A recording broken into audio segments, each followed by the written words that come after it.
Yo, what's going on? What's going on? We live, we good, we're going.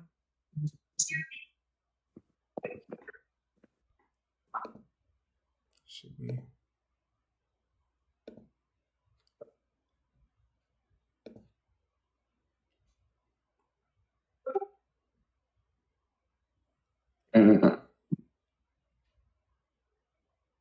Testing. Can everybody hear me? Yep. Yes, sir. All right.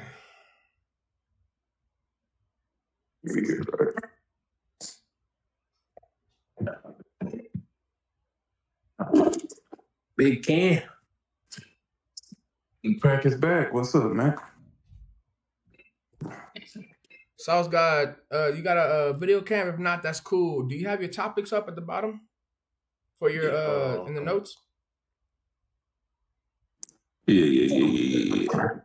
Good. All right, what's going on, y'all? We got episode 3 of the podcast, GT Radio. What's going on? We got a full house tonight, a lot to talk about, a lot of fun, and some money at the end for the winner. So today, on our pod today, in the Coors shirt, we got Mr. Solomon. What's going on? Solomon here. Oh yeah, Sol. I'm gonna put you on the big screen. So Solomon here is a 18 years of baseball experience, 4 at the collegiate level, 2 at D1, first team All-American, first team All-Conference, and specializes in controversial takes. Die-hard Boston, all-around native fan, and can say all-around sports nerd, but we'll see about that.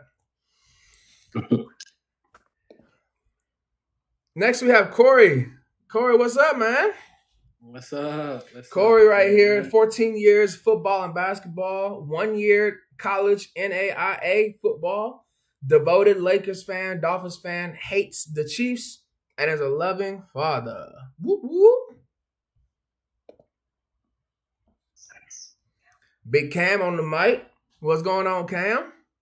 What's good, everybody? 21 years of football experience, pro and D1 level to finish. Third team All-ACC, business owner of the trucking company. Shout out to the trucking company one time. You want to say the name?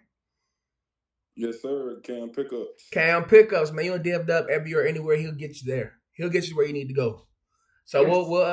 we'll ask request the link and we'll get you down to be able to sign in. Sir. We got the Iceman. What's up? What's up? Iceman, Matty Ice, my man's here. Whole lot of football, whole lot of knowledge. He currently is a coach in high school, and he coaches football there. And a very, very diligent individual, and has a very, very deep knowledge of some other things like hockey, baseball, and WWE. So shout out to my man there. When you fill out a bio, it'll be a little easier to but until then, we want to give you a little hate. I got you. And we got Mr. Dubois. Sauce. What's going on? The word. So you have nothing on your bio, man. You want to give us a little something about yourself in about 15 seconds? Oh, man. Maybe I typed it in on the wrong thing. I didn't save it, but I definitely did it. I'm an Eagles fan, Chiefs hater, military, active duty veteran, so that avid football fan. Okay, so we got a Chiefs hater. Is that what you said? You're an Eagles fan? Most definitely. Nothing wrong with that, man. Nothing wrong with that at all. So I guess tonight we're going to do a little thing on Mondays moving forward where we're going to be debating against each other. We're going to go, for example, we're going to talk about the color red, the color blue, the color purple. Then we're going to have a debate when I say, which one of those colors is your favorite? Everybody's going to have 30 seconds to talk. And when your 30 seconds is over, I'm going to cut you off. After that 30 seconds, I'm going to open up the floor for everybody to just go at it where you can change your take or stick with your take and prove to everybody else that your take is better. Here's the only problem. I'm going to randomize who goes first. And if someone says blue, you can't say blue. You got to say a different color. That is the only hard part about this whole thing. So, let's start with something simple, shall we? There are going to be, we're going to be things that is like a yes or no obvious question. But that's the point of getting a lot of meat in the sandwich before we get to taking bites, right? So, everybody understand that? Yeah. Mm-hmm. Yeah, we locked in. All right.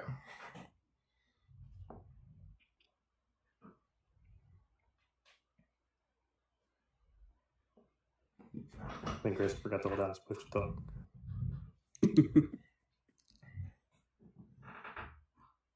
So let's start off with the UFC results from last weekend.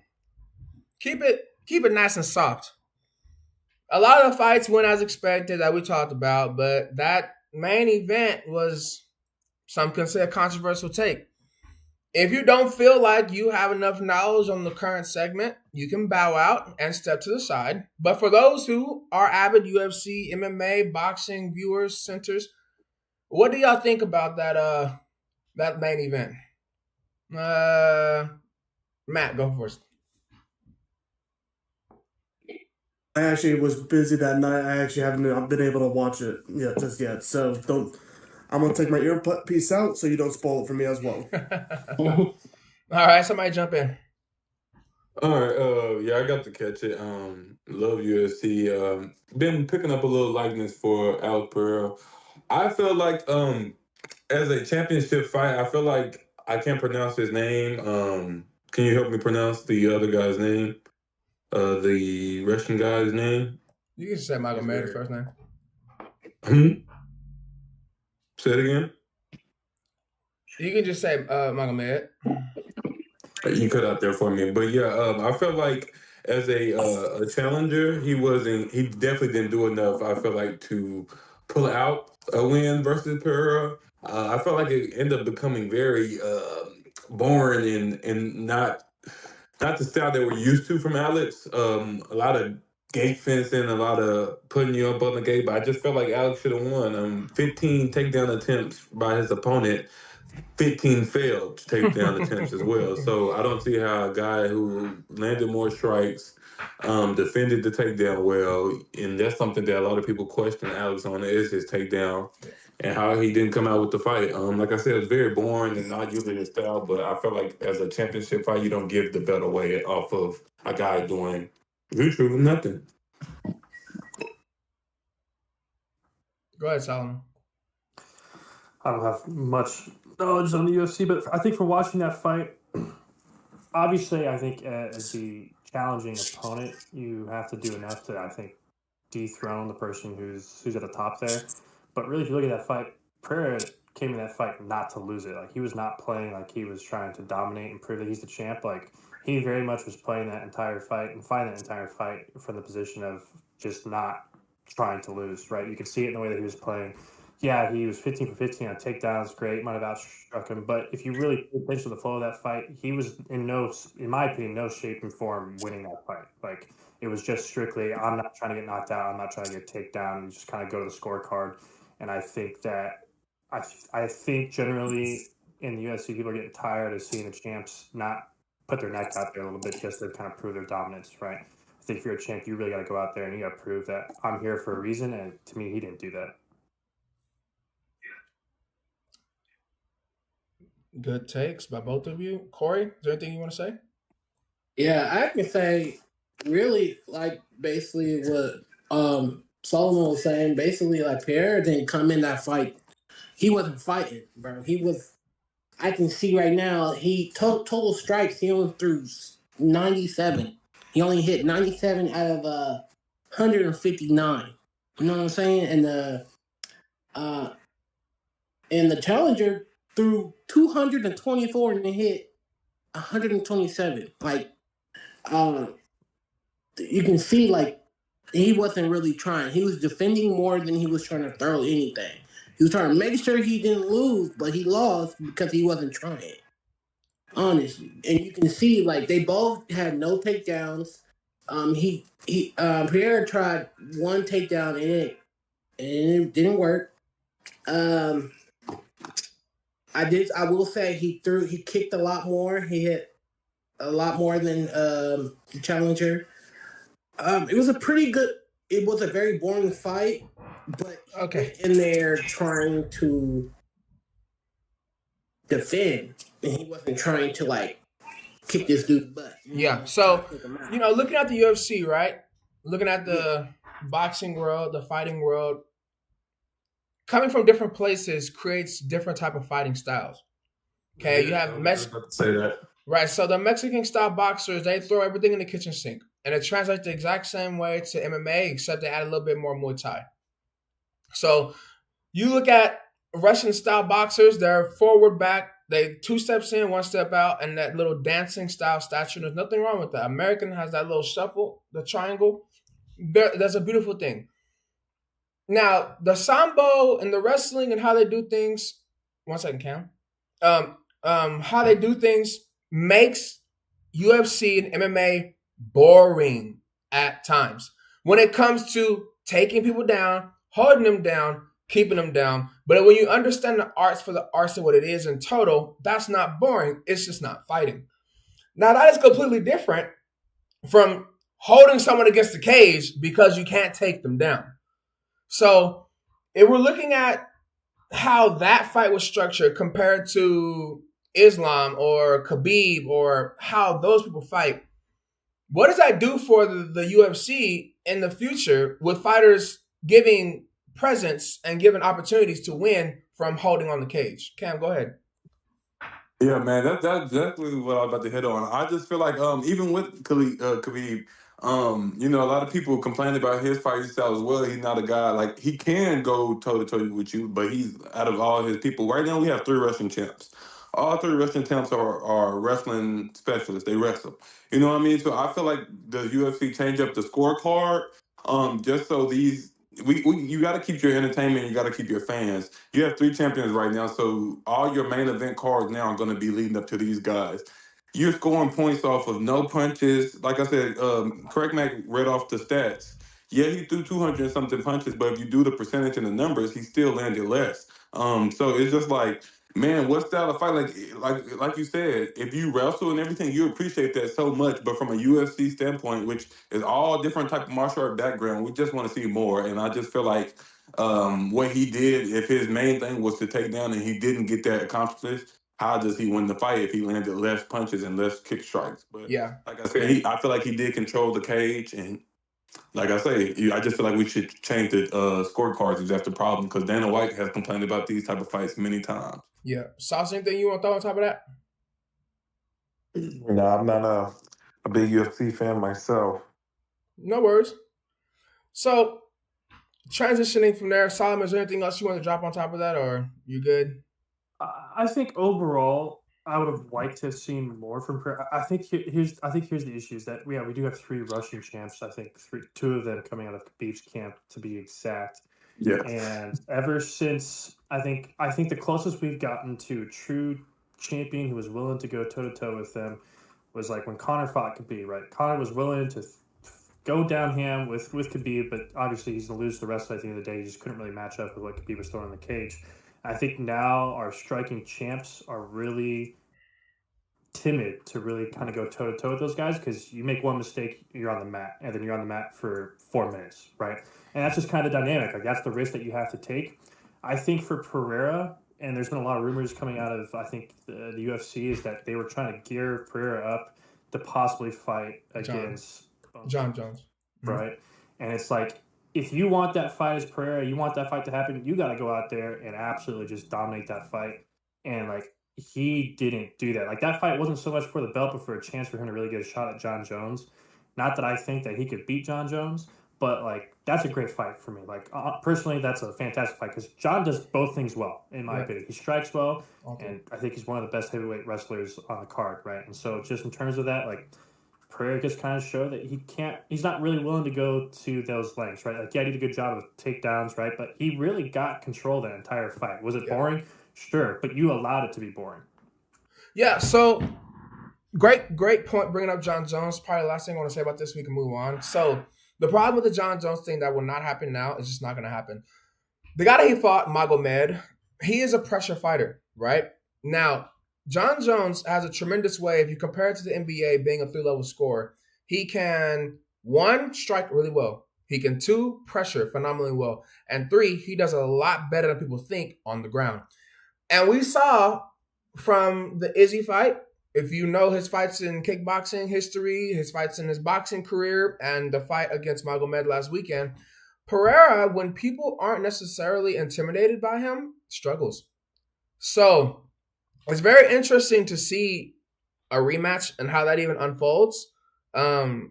He's got to go out there and risk getting sent home to win that fight, because how he was playing, like was said, he was fighting to not lose instead of fighting to win. I still don't think necessarily he should have lost that fight, though, because that shouldn't have been rewarded. Speaking of losing and not being rewarded, can we just jump ships to the NBA for a second? So, SGA, Jokic went at it last night. And was it 2 nights ago or last night? Somebody help me. It was Sunday. I believe it was Sunday. Okay. On Saturday. Last night. Okay, so they played last night. Good game from both sides. Jokic shot too many threes, in my opinion. But it was a good display of the 2 MVPs going at it that we talked about from the last episode. Somebody, without taking everything, throw your 2 cents in, 30 seconds.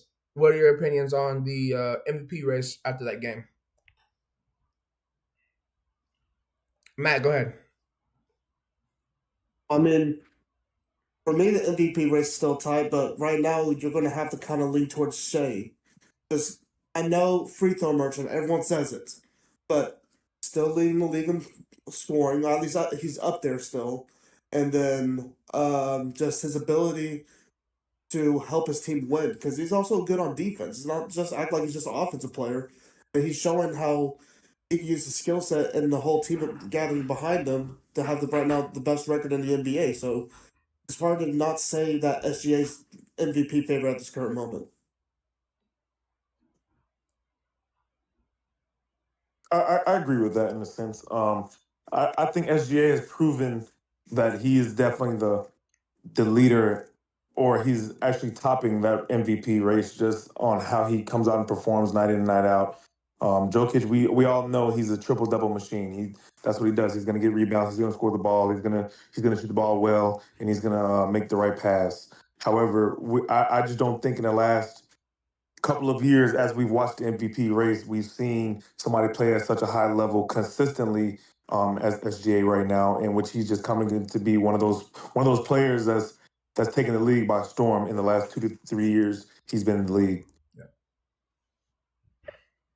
I agree, but I still think just because Jokic is a media favorite, you just can't keep him out of it. He's put up great numbers this year. Like I said, I think SGA has been more consistent as far as his gameplay, but still, Jokic has just put up a 30, 20, 20, and I feel like the media plays a big role in this because we've seen it many times. I don't think Joel Embiid should have won his MVP that year, because that was one of Jokic, I think, his second best year after this year, and this year's his best year. This year, he's averaging more points and I believe assists than those years he won the MVP. So it's like, But at the same time, SGA is also upped his play too. So you can't just go back and be like, well, he won this year with those numbers, because SGA wasn't putting up these numbers. So we'll see. I think it really comes down to what the NBA is going to prioritize, right? It's been about 6-7 years we've debated what the MVP should be or who the award should go to. Is it going to be the best player on the best team, or is it going to be the person who's had the best stat line across the season? Some years they prioritize the stat line. Other years it seems that they prioritize the best player on the best team. Right? If you look at that game on Sunday last night, right, Joker still had a triple-double, 24. Or he was 1 assist short. He was 24, 13, and 9, right? SGA goes out and scores 48 and 5, right? Like, both great stat lines, right? But you're comparing 2 different players, right? So I think the conversation comes down to what the NBA MVP conversation should be in the NBA is you take that player out of that team, as that team still has success, right? That's really how the MVP should be decided. Obviously, that brings a lot more players, I think, into the conversation. But I think that's really how it should be: is who has the most impact for their team. Right? We're not even just talking about stat lines, because I think it goes beyond the stat line. It's like, do you win with this player or do you not win with this player? And I think that's what kind of impacts those type of conversations. Corey? Really, I would say going off of what Solomon said, like it really for me is like, will you win with this player or not? And I'm seeing like I'm looking at the stats. Yeah, he SGA scored a lot. He scored 15 out of 32. He got 15 points out of 32 points. You know, Field goals. Those are the field goals. field goals. Yeah, field goals. But at the end of the day, it's just like, yeah, could he be up there trying to get some MVP? Yeah, he could. If they keep playing like this, yeah, they can. But if they're just depending on one person and everything like that, and people gonna get tired. You know what I'm saying? Yeah. So going on that, is Cam, is there something you want to say about that? Give you 15. Yeah, I do. Just an argument about that. We Solomon, great point again. Sorry I keep nudging at you, but it's just like you can't measure that. If you take away SGA, the Thunder are horrible. But if you take away Jokic from, even with Michael Porter Jr. and Jamal, you take away Jokic from the Nuggets, they're nothing. There's no rebounding. There's no assists. Nobody. Jamal Murray is not a facilitator. He doesn't create for others. Westbrook, he can create for others, but he has a stage in his career where he's already been a turnover prone his whole life, and then he's not putting up those same unbounded numbers. He's horrible. So how do you measure that? But you do have a team that's the 1 seed in the West, and you have a team that's the 3/2 team in the West. So if y'all want to go off Solomon's theory, you have to go with SGA. But if you also want to be technical off of Solomon's theory, who's the most valuable player on their team? If you take away one, which team will crash the most? So speaking of valuable player, I like what you're doing there. Let's stick with it for a second. Curry dropped his 4,000th three-pointer most recently. In terms of career success, accolades in total, does anybody have any little credit they want to give Curry? Is he an underappreciated ball handler? Is he the greatest shooter ever to play? Is he top 5 all time? Is he the best point guard ever? I mean, does anybody have something they want to mention for Curry? Give him his little flowers for a second. I couldn't say that Curry's the best point guard ever. I do think that he's one of the, if not the greatest, definitely up there with the Ray Allen caliber type of shooter. Just the things that we've watched him do night in, night out, that's just unbelievable, of him shooting the three ball at a very high clip. I cannot say from my own belief that I feel like he is the best point guard, because he's not to me, he's not a traditional point guard. I believe that Chris Paul is one of the last traditional point guards that we've seen play the game. To be 1,000% honest with you, Tyrese Halliburton showed flashes of it, but I don't think he's a consistent, true point guard. So I just can't agree with that aspect of it. I want to give Curry his flowers, but then I also want to add on to that. As somebody who, since Curry started flourishing around like 2014, 13, I've been an avid Curry hater just because it was the LeBron and Curry debate, but I got to give this man his flowers. Curry is somebody we're going to look at in 15 years, and people who didn't witness it are going to be like, oh, he was good. But the people who witnessed it, well, he was great, but they're not going to put him top 5 or anything. But the people who witnessed it will be like, man, I don't know. If you look at career numbers outside of the three-point accomplishment, just because Curry had a little injury bug at the beginning of his career, they're not up there with the other greats. So when you look and you go to box scores, which, like I said, in 10, 15 years, that's what all you're going to go off of besides YouTube highlights, he's not up there with them. He had the 4 rings. So does everybody else on the Bulls who played with Jordan. But he only has 1 final MVP. And it's like, yeah, we know that he impacted the whole regular season. But if you want to be technical, his playoff numbers don't match his status as a GOAT. Okay. I've seen many times where Klay Thompson has saved them in the playoff series. You've seen many times where somebody else has stepped up and made the bigger plays during the entire series for the Golden State Warriors. Like I said, I think Curry's number 1 or 2. You can go either way at point guard. But if you want to be traditional and everything, I just believe he's great. And 10 to 15 years now, we're just going to have to appreciate it because I don't know where to put Curry. The accolades and numbers just are weird because of how his career went.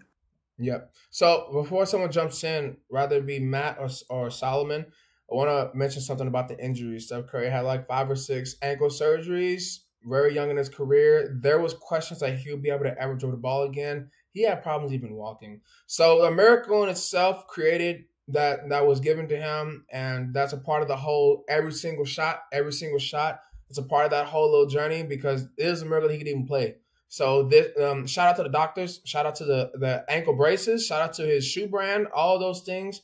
Because without every single thing working in solidarity, we wouldn't even be able to witness the things that he's witnessed because of those ankle injuries. Solomon, Matt.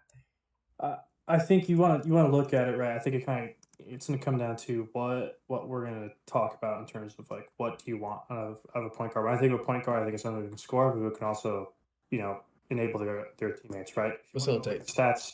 Steph Curry is 3rd all time in points scored, right? He's behind Oscar Robertson with 26,000. Russell Westbrook has 25, almost 26,000 points. Steph Curry is at 25,000 points, right? And almost the same games. He's 200 games less than Westbrook. He's 30 games off of Oscar Robertson, right? But if you go and look at assists, he's not even in the top 25 of total assists from a point guard, right? You want to look at someone who's an elite point guard scorer, like Damian Lillard has 22,000 points. He's 5th all time. Hasn't even played 900 games yet across his career, right? So it's like, why isn't Dame in that conversation, right? He's almost 300 games less than Steph Curry and 3,000 points less, right? If he eclipses that, right, is he going to be in that same conversation, right? I think it kind of comes down to that media bias, but like if you're looking at assists, then why isn't Westbrook in that? Because he's 8th all time in assists and he's 2nd all time in scoring from point guards, right? Chris Paul, he's another guy. He's 4th all time in scoring, 2nd all time in assists, right? So like, is Steph great? Yes, Steph is great. It's kind of hard to put him in that conversation, but I think because of his run through the finals and what he's able to accomplish in his wins in the finals, that kind of gives everybody a lot of ammunition in that regard. I would say he's great. I wouldn't say he's probably the best ever. Yeah. Matt? Well, let me go ahead and just make this very clear from what you said, Solomon. You putting Damian Lillard, Chris Paul, and who was the other guy you put? Westbrook. Putting them in the same conversation as Steph Curry right now. Steph Curry's with Magic. He's not with Chris Paul. Let's make that very clear. Okay? Oh! Whoa! Okay, hold on. Look, Chris Paul is one of the greatest point guards when it comes to assists and everything like that. When you bring up Russell Westbrook, when you bring up Chris Paul, when you bring up Damian Lillard, they're not going to be like Curry because guess what? One, they don't have the championships. I know Finals MVP, but guess what? Are those Warriors teams going to get there without Curry? 2, actually, real quick, is Klay Thompson going to be Klay Thompson without Curry? I don't think so. I don't think Draymond has a spot in the NBA for this long without Curry. Ooh. Now, and here's the other thing, guess what? Only one of those guys can have this conversation with Curry, but not even nowhere close. Russell Westbrook has MVP. And I'm going to be honest, hot take. That was a little petty MVP.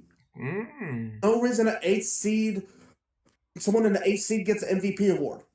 Yes, triple-double, amazing. Now it happens every other night, it seems like. Now we're talking about Curry. Now we give him his flowers and everything, and he's in right now that stage where people love him, but also people can give him a little bit of hate just because of the one Finals MVP and all that. But when he retires, where everyone's going to give him his flowers, he's going to go down as one of the greatest players to ever play in the aspect of just his influence on the game. That's why you see nobody wants to take a mid-range shot anymore. No one's thinking DeMar DeRozan for a mid-range. No, they're all thinking Curry for the 3-point line. And that's why there's even talks about the 4-point line debatably one day. Okay, yes, good cooking. Sauce, is there anything you want to say? Yeah. Okay, one second, Sauce. Corey, bro, what are you doing? You doing samplers on the mic, big dog? Now, show everybody what you're doing, man. You got It's samplers? muted. You're muted, buddy. Oh, I had to check and see if my girl stuff came in. I had a whole bunch of mail come in. But what you guys are saying about Okay, wait. It's Curry- South's turn. It's South's turn. I was just making sure you was all right. Yeah, I'm all right. I'm making sure you ain't doing drugs, nothing on the. All right, bro. No, it's literally cologne. Okay, go ahead, South. So like Matt was saying, like I get where you're coming from as far as saying, without Steph Draymond, without Steph Clay, what will the Warriors look like without a Steph Curry? I get that. I don't think we can diminish Russell Westbrook's respect on his MVP because he did average a triple double. Like, yes, you're saying we see guys going in night out night, getting these triple doubles, but he was averaging a triple double. Were those stat padded games? Absolutely. Absolutely. But that's what the NBA does. Everybody in the NBA stat pads, everybody's trying to get these averages and points. It is what it is. That's what our game has come to.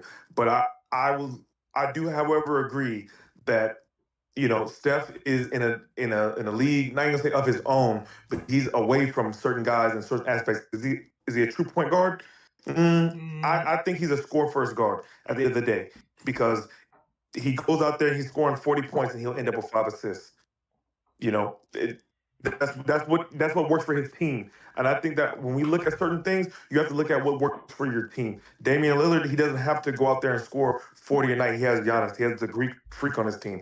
He has a freak of nature out there, so he doesn't have to do that. All he has to do is lob up the ball. Steph has been one of the better athletes on his team until KD arrives. Klay Thompson is not this freak athlete. Klay Thompson is a off-ball kind of guy. He's a spot-up shooter. That's what he does. He's not putting the ball on the hardwood, driving to the paint unless it's absolutely necessary. Draymond, like you said, would not have a job in the league if it wasn't for Steph and Klay. They had a phenomenal role players too on those teams. So until KD got there was no other freak athlete on that team aside from Steph. So he had to take on that role of the scoring role while being the point guard. Mm-hmm. Go ahead, Cam. Yeah, damn, that was a lot. So one, as far as like I'm gonna hit this first. As far as the assist number, and like I said, I'm not even a Steph fan, but I do got to give flowers and credit when credit's due. I've gotten older and had to learn to respect greatness. Yeah, he don't get the assist number, but nobody has the gravity that Curry has. When Curry's running around doing that, you have two people coming chasing him. So yeah, he's not getting those numbers and is going through Draymond. Draymond's getting those assist numbers. If y'all check Draymond's assist numbers for a center or whatever you want to call it, I know he's definitely up there just because Draymond is the guy who moves the ball, sadly for them, but that's just because the gravity of Stephen Curry. But like I say, when we told it up at the end, and don't ever disrespect Klay, y'all. Y'all forget Klay was a 3-and-D guy. And not only was he just a defensive guy, he was Klay Thompson, if you go back and look at it, one of the best in the modern era defensive guards that we had. Klay was a 6'6", 6'7" guy who can guard almost anybody. He's also the third or fourth best shooter of all time. And like I said, Curry is amazing, man. He's amazing. Like I said, I don't know where we're going to put him in 10, 15 years. We're going to be like, damn, we didn't appreciate it as much as we should have. But, like, it's just his career numbers are weird. And like I say, yeah, he got the championship and won Finals MVP, and they wouldn't have won without Curry. Correct. But at the same time, you got to give credit, and then you also got to hold him to that great standard. If Michael Jordan or LeBron don't have those final MVPs, just on one or two of them, you guys would be like, ew. Okay. You know what I'm saying? This is also kind of what take Kobe out of that number 2 spot because he had 5 of them, but then I can say, well, Shaq owns 3. So what are we, you know what I'm saying? It's just the confidence numbers, he's great. We're going to look at it in 10 years and be like, he stopped LeBron from getting this many rings and everything like that. But as a true point guard, like Fresh saying, as a true point guard, I have to put him behind Magic. As an overall player, I have to put him over a Magic just because of what he's accomplished. Okay. But don't put Damian Lillard. Okay. I just want to ask this. I just want to ask something real quick. Because hearing the talk about Curry and like his value all time, and we're bringing up the 4 rings, and I'm actually just thinking, because I know my argument I made, I'm thinking like, should 2 of those rings really be Curry rings, or should they just be regular side rings, like how we mentioned with Shaquille O'Neal and Kobe Bryant? Because Kevin Durant, Exactly. we cannot act like that he did not help Curry at all. Because the year after He they don't lost be the LeBron finals is without when him. KD got him and won. Okay, hold on. He don't be LeBron without him. Hold on. How many times was Kevin Durant double team coming up the court the whole 2-3 years they were together? 0. So if you're telling me that you're going to take a ring away from him because KD was on the team, but KD was playing one-on-one basketball for 3 years. Yeah. So that's just 2 cents. Does anybody else want to? Yeah, no, and that's You fair. might as well I take get one what you're from saying. LeBron. I get what you're saying, brother. I can't agree with that. I cannot agree with that for the simple fact that Steph was winning prior to KD. You can't say that and in the same breath say that. No, he has 2 without KD. He has 2 without KD. Exactly. One before, one after. He said before. Prior. Okay. Yeah, and that before one that KD, he won Steph was the without champion. it. He won against an injured Cavs. No Kevin Love, no Kyrie. Just LeBron James, Go ahead. J.R. Smith, and Matthew Dellavedova. Come on, man, y'all. We gotta be serious here. Don't forget my boy Boswell. I understand that. However, we got to look at it like this. You know, these are professional athletes we're talking about. That is your job to go out and perform at the very end of the day. So let's take the Mavericks for example. Let's say by some fancy stretch of the imagination, the Mavericks made the finals, right? With all the injuries they have. You know, you can't sit there and say, oh, well, this person was injured. They made it to where they needed to go. You know what I'm saying? They made it to the final stage of winning that championship. So they were good enough to get here. They're good enough to win.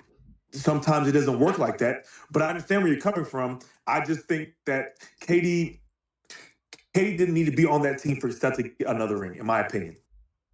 And you're right, because 2021 proves your point. I just feel like y'all gotta you know LeBron, and we gotta be realistic here. But at the same time, he's shown us that he's done it without him. Whoa, time out. Hold on, whoa. We know LeBron. Everybody here knows LeBron. But who has LeBron done what without who? Every single one of LeBron's rings, he has had another Justice League member. Not no Robin, not no Cyborg. He has had Kyrie Irving. He has had Anthony Davis. He has had Dwayne Wade and pieces. So don't act like LeBron just do it without nobody and Steph needs somebody. Nobody in history has. The only person who has that I will say is 2021 Stephen Curry and 2011 Dirk Nowitzki. And that's the only two. And I will give credit. That's why I say you can make an argument to say, I'm not going to say Paul Gasol was, I'm not going to diminish him. I'm not trying to diminish him. No, you're right, because he wasn't the top 75. So if you want to talk about 75, that changes the argument for Kobe getting some. That Lakers team has to be in that conversation as well, though. Kobe definitely carried them to the finals. And I want to say yes, but at the same time, y'all got to think about that time period. That time period, that roster was amazing. Shannon Brown, Derek Fisher, Lamar don't even. You're not about to hype up that roster. No. For that time period, we're not. None of these guys. This is for that time period. If I tell y'all the 2011 Mavs roster, y'all gonna say ill, but they won. They beat Kobe too, and they beat OKC. So they beat Kobe that next year. So we gotta be fair, y'all. That was a young. Go ahead, Matt. Go ahead. Real quick, I just want to go back to the point that we mentioned with the top 75. Because Paul Gasol, he says he's not a top 75. So is that 2016 Cavaliers team one of the greatest teams of all time? Because we're talking about Kyrie, but he wasn't top 75. If that 2016, hold on, Cam. At that 2016 Cavs team where Kyrie broke his kneecap and then Kevin Love got his arm pulled, that team, if that team stays healthy, sure, you can say that. But that only shows that that's what LeBron needs to win. You look at him on Miami, you look at him in LA, you look at him in Cleveland. Dude, he has no success unless he has 2 snipers. His whole career, he struggled alone. Who don't? Michael Jordan had Pimpin. Pimpin is literally a top 25 player of all time. And he never won without him. He never did anything without him. Before Pimpin got in the league, Michael Jordan was getting spanked. By Bird, by Thompson, he's 0-6 against Larry Bird. I think he was 1-5 against Thomas. Y'all gotta come on. Everybody needs somebody. Paul Gasol probably not top 25. Kyrie didn't get it. Go ahead, Solomon. Paul Gasol is a great, bro. He's a great, like that's like he's the best. He's a different type of center for his time period. No centers could not pass the ball and see the floor then. Yeah. Paul Gasol could. And not also could he make a shot that wasn't under the basket. The guy could stretch the floor before the four centers were stretching the floor. Yeah. Go ahead, Solomon. But Kobe's great. We're taking greatness away from players because of who their supporting cast was, and we all know that in order to win a championship in any sport, you need multiple players to show up and perform, right? The reason that greats get in the conversation isn't because of necessarily the rings, because fucking Dan Marino never won a Super Bowl, and he's still one of the top 3 quarterbacks in the NFL, right? So, like, when we're talking about greats, like, you have to have the stats to back it up. If you don't have the stats to fucking back it up, it doesn't matter how many rings you have, because there's plenty of players in the NBA who don't have rings who are still considered greats. Like, in order to win a ring, you have to have supporting cast members to even get there, because you can't do it by yourself. That's been proven in the NBA. Otherwise, Damian Lillard would fucking have won so many times because he's one of the best. Chris Paul's an excellent example of that. We say the best point guard, one of the best point guards to grace the floor. How many rings does he have? Who? Chris Paul. I'm saying he's a prime example of what you're saying. Yeah. Okay, but does that not just tell more about the player's value? Because I think it tells more. LeBron could go to any team, and they're a championship contender. Chris Paul, he went to the Clippers, and guess what? What did they do? That's true. Yeah, because and then we also got to think about this. Anytime LeBron has been on the team in any finals, even if lose or win, he had led every important category. That's what we're saying. So yeah, he do need a supporting cast. But even what year was that when they won? The Cavs won, and Kyrie hit the shot. 16. LeBron led the 16, 17 point, rebounds, assists, blocks, steals. Okay, hold on. If you do a side-by-side comparison for LeBron and Kyrie, it was cute. But there is a certain thing, and see, I wanted to have a couple more things to talk about before getting to this. You know what? Let's put a pin in that, because that's going to be debate, okay? Let's put a pin in that. Everybody cool with that? We're going to put a pin in it. Kawhi Leonard and the Clippers played against the Sacramento Kings, and it was a low-key ugly game, very sloppy, not a lot of basketball. The Kings were winning the whole game, and somehow, some way, they wound up throwing the game away. This shows me a couple of things that we talked about the last episode. I think, respectively, the Kings are not a threat in the Western Conference, and it shows me that the Clippers can technically compete with any team with a healthy roster, but how their roster is currently constructed, I don't think they're a threat either. But shout out to Kawhi, game-winning floater. Somebody give me some takes on the Clippers or Kings. I mean, I'll go ahead and first. Okay. But let's talk about the Kings real quick. What made the Kings think that, let's get Zach LaVine and DeMar DeRozan together and we're going to magically win? Like, that, we haven't seen that before already. Like, it's not like it's just rocket science. Oh, look, we got Domantas Sabonis. Okay, cool. Domantas Sabonis, he's a great player, don't get me wrong, but Sacramento, like, they're the third team in California. And there's people in California probably think about other teams before they think of Sacramento sometimes. So they're just in a spot where it's just they're not going to just be able to do it. They would have to get another star player or something like that. Not another star player, but get rid of DeMar or Zach LaVine and try to build something, because that combo just is not working. But when it comes to who was it? The Clippers. The thing with them is just I don't see anyone who's just hungry. Because when you watch him, Kawhi, like, oh no, he's not feeling well, he'll sell out. James Harden's playing pretty good basketball again. At the same time, like, you've seen it all this time. He does well, and then it just doesn't work. And I don't know if that's a personal thing. I don't know whatever the case is, but it just seems like there's nothing there you can just grab onto and just have help with. I think what we got to look at is another thing. Like you said, we've seen this before with Zach LaVine and DeMar DeRozan, obviously with the Bulls. But the Kings at one point in time were one of the top 5 scoring teams in the league. So I don't really think it's a lot of that they can't score the ball. Last night was an ugly game. Yes, I concur. But the Kings can score the basket. They have to work on defending the floor, 94 feet. And Sabonis being hurt, Malik Monk being hurt, I think it kind of hinders them right now a little bit, and Jay Crowder as well. When these guys don't play, you see a lot of bad basketball from the Kings. All right, and then as on the Clippers side of it, yes, he's right. When Kawhi tears his fingernail or whatever, he sits out for X amount of games. Injury and load management, game management. There, I think these players have gotten to a point where it's like if they're content with things that's going on around them as far as injuries and things like that nature. Because back in the day, we all know injuries didn't matter to an extent. Like you're playing through whatever. So this day and age, and we've seen it with Joel Embiid, street clothes AD. It's the same thing with Kawhi. And James Harden has to get to a point where he's being more consistent with that team. He has to score the ball at an elite level if he wants to continue to be called an elite player. He has to show up in big moments in big time games. Yeah, I can definitely agree with that. I just feel like from the Kings GM standpoint, when Fox, you got a guy like Fox who wants out. I think your next person that you're looking at is, of course, DeMar, somebody who at least got some type of provenness in this league. And people forget that before Alonzo went down, that Chicago Bulls team, when Lil Bean and DeMar DeRozan was together, they were on fire. They were on a big win streak. Exactly how they're doing now. They were one of the top offenses in the league. And then you think like, okay, well, I take out Lonzo Ball and I have Sabonis, then maybe I can have similar success because that team never got to finish because of the Lonzo Ball injury, who was their facilitator. But they're no real threat. DeMar DeRozan's been here how many years? He never got it done in his prime.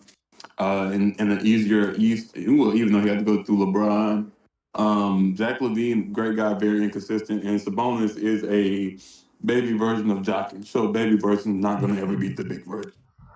As far as the Clippers, man, I just think it's James Harden being James Harden consistently. Those days are over with. And Kawhi, I don't know. I really don't know. I can't see him be like Kawhi's done because then Kawhi will come out and shock me. Like Kawhi, one of those guys. We're definitely for around 10, 15 years. We're not gonna know what to say about him. He was amazing. Like great. Kawhi had the talent and the potential to be a top 25 player. And push me if I'm wrong. Great defense. Can score from anywhere on the court. And got the championships, and the records to prove it is just that he's missed more games than he played. So neither one of these guys are a threat. Kawhi might do a little something, but James is not James. None of these guys I feel like are a threat in the West, and also they're in the hardest conference, so you got to go through LeBron and Luka, Jokic. You got to go wrap it up next year. Yeah. Anybody else have anything they want to say? No, they pretty much covered it. So, speaking of Kawhi and injuries, Joel Embiid, Wemby. Is Wemby a showing of what Joel Embiid was when he came to the league and like missed all his time, and then he was really, really good, and then he was missing time again? Or is Wemby's like his height and stuff too much for his body, like Andre the Giant in WWE? Joel Embiid, is it about time for him to just retire and call it quits? Honestly, you give Jokic the MVP that Joel Embiid has. Joel Embiid's done nothing. So, at what point is Wemby headed down the same direction as Joel Embiid? Two separate, completely different things. And at what point is it time for call Joel a spade a spade? Sauce, go ahead. I think it's about hunger. You have to look at it in a hunger aspect. I think Wemby is far more hungry than Joel Embiid was when he came into the league. Wemby is a competitor. It's unfortunate the injury he sustained. I do think his height does play a factor because when you're that tall and you're out, you tower over everybody. People have to be more physical with you. They're going to play more physically. You're going to sustain a bit more nicks and bruises here. But I could not say that I think they're on the same caliber. Joel Embiid to me is soft. It's just, you call a spade a spade. I think that he doesn't have the mental toughness to be like, you know what, I'm not as hurt as I think I am. Or, the doctors are saying this, but I think he knows that team right now is not where anybody foresees them being a contender. With the Paul George, with the Maxey. Maxey is a phenomenal player, but he needs help just as well as Paul George needs help. It's what it is. And I just don't think Embiid has the heart to want to continue to push through certain things. Yeah, go ahead, Matt. I don't look. No one's going to question Embiid's ability. When he is fully healthy, he is one of the best players in the NBA. Like, is he the best center? Obviously not, but he's up there. No one can say he's not an all-star. But I don't think it's time for him to retire. But he's not going to be. I don't see him as being the face of a franchise either. I think he's going to have to learn how to take some load off and everything, and be someone who's playing limited minutes on a more contending team. Like, if I'm Philadelphia, you're going to have to trade him to find someone young, and if I'm a contender, I'm going to throw everything I can to get him, because in the playoffs, try to keep him a little bit healthy for the playoffs, and then try to play him limited minutes, maybe somewhere between 25, 30 minutes a night. Solomon? Damn, Maddie. I think when you're comparing the two, it's two different conversations. In terms of Wemby, his injury is like borderline life-threatening. It's the same injury that forced Chris Bosh into retirement because he couldn't play through it anymore. So I don't think we're talking about sustainability or like the injury bug. I think it's strictly that this is a very unique issue that Wemby has to deal with. And hopefully he comes out on the right side of it, because we've seen that he can perform at the NBA level. But when you're talking about Embiid, as a center who's that big, there's no reason he should be getting hurt as much as he is. Joker has the same build, he barely sits out. Shaq had the same build, he barely sat out, right? Like, for guys that are that tall, that have that much mass, that have enough protection on their body, that they should not be getting hurt on that type of level. And it just seems that he can't stay healthy. I think he truly, I don't even know if it has anything to do with mental. I just think he's just, in terms of injuries, an unlucky player. Like, it's just one of those things where he's going to have to deal with that for his entire career. It's hard to compare Wemby to him, because Wemby's injuries, I think, are way more serious compared to the things that Embiid goes through on a season basis. I don't think that Philadelphia can continue to gamble on the fact that they need him to play healthy, because he has yet to prove it, I think, since his MVP season, that he can stay on the court for 82 games in a season. I think you're right. I think the better conversation would have been, I think, an AD and Embiid, just the nature of them constantly being hurt, and they're majority of the time they've been the premier players on their team. Now, of course, AD played with LeBron, and that sort of thing, but AD is the younger guy there, and so he's looked to play at a certain level, and like you said, it's just unfortunate the amount of injuries. He gets traded, and he's having a phenomenal game and gets injured in the same game.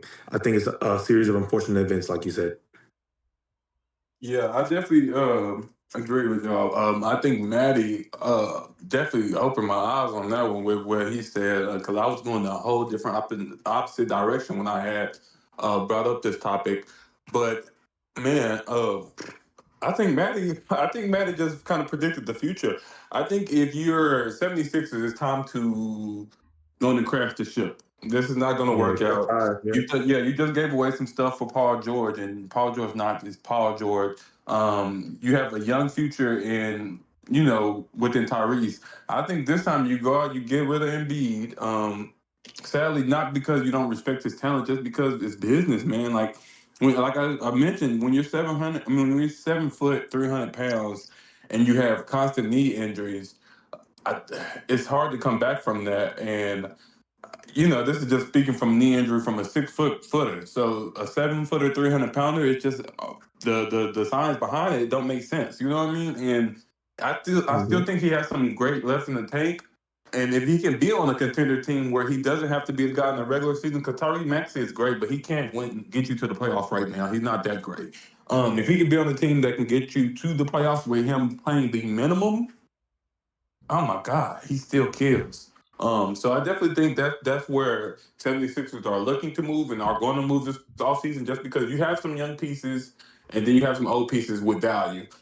You have to get those up. The worst trade ever went down, and how you got Paul George. Yeah. You got to make some money back on the back end and get rid of Embiid and go on from there. I don't know. Maybe they give it one more year, but I just think it's time to call it home. And then Wemby, it's a totally different situation. I feel like Wemby's heart and mindset is something that I wish I would have. Like he's a guy that has all the distractions in the world right now. It's not as near as like probably like a Brown or somebody, but coming in Wemby looked at as the greatest prospect ever.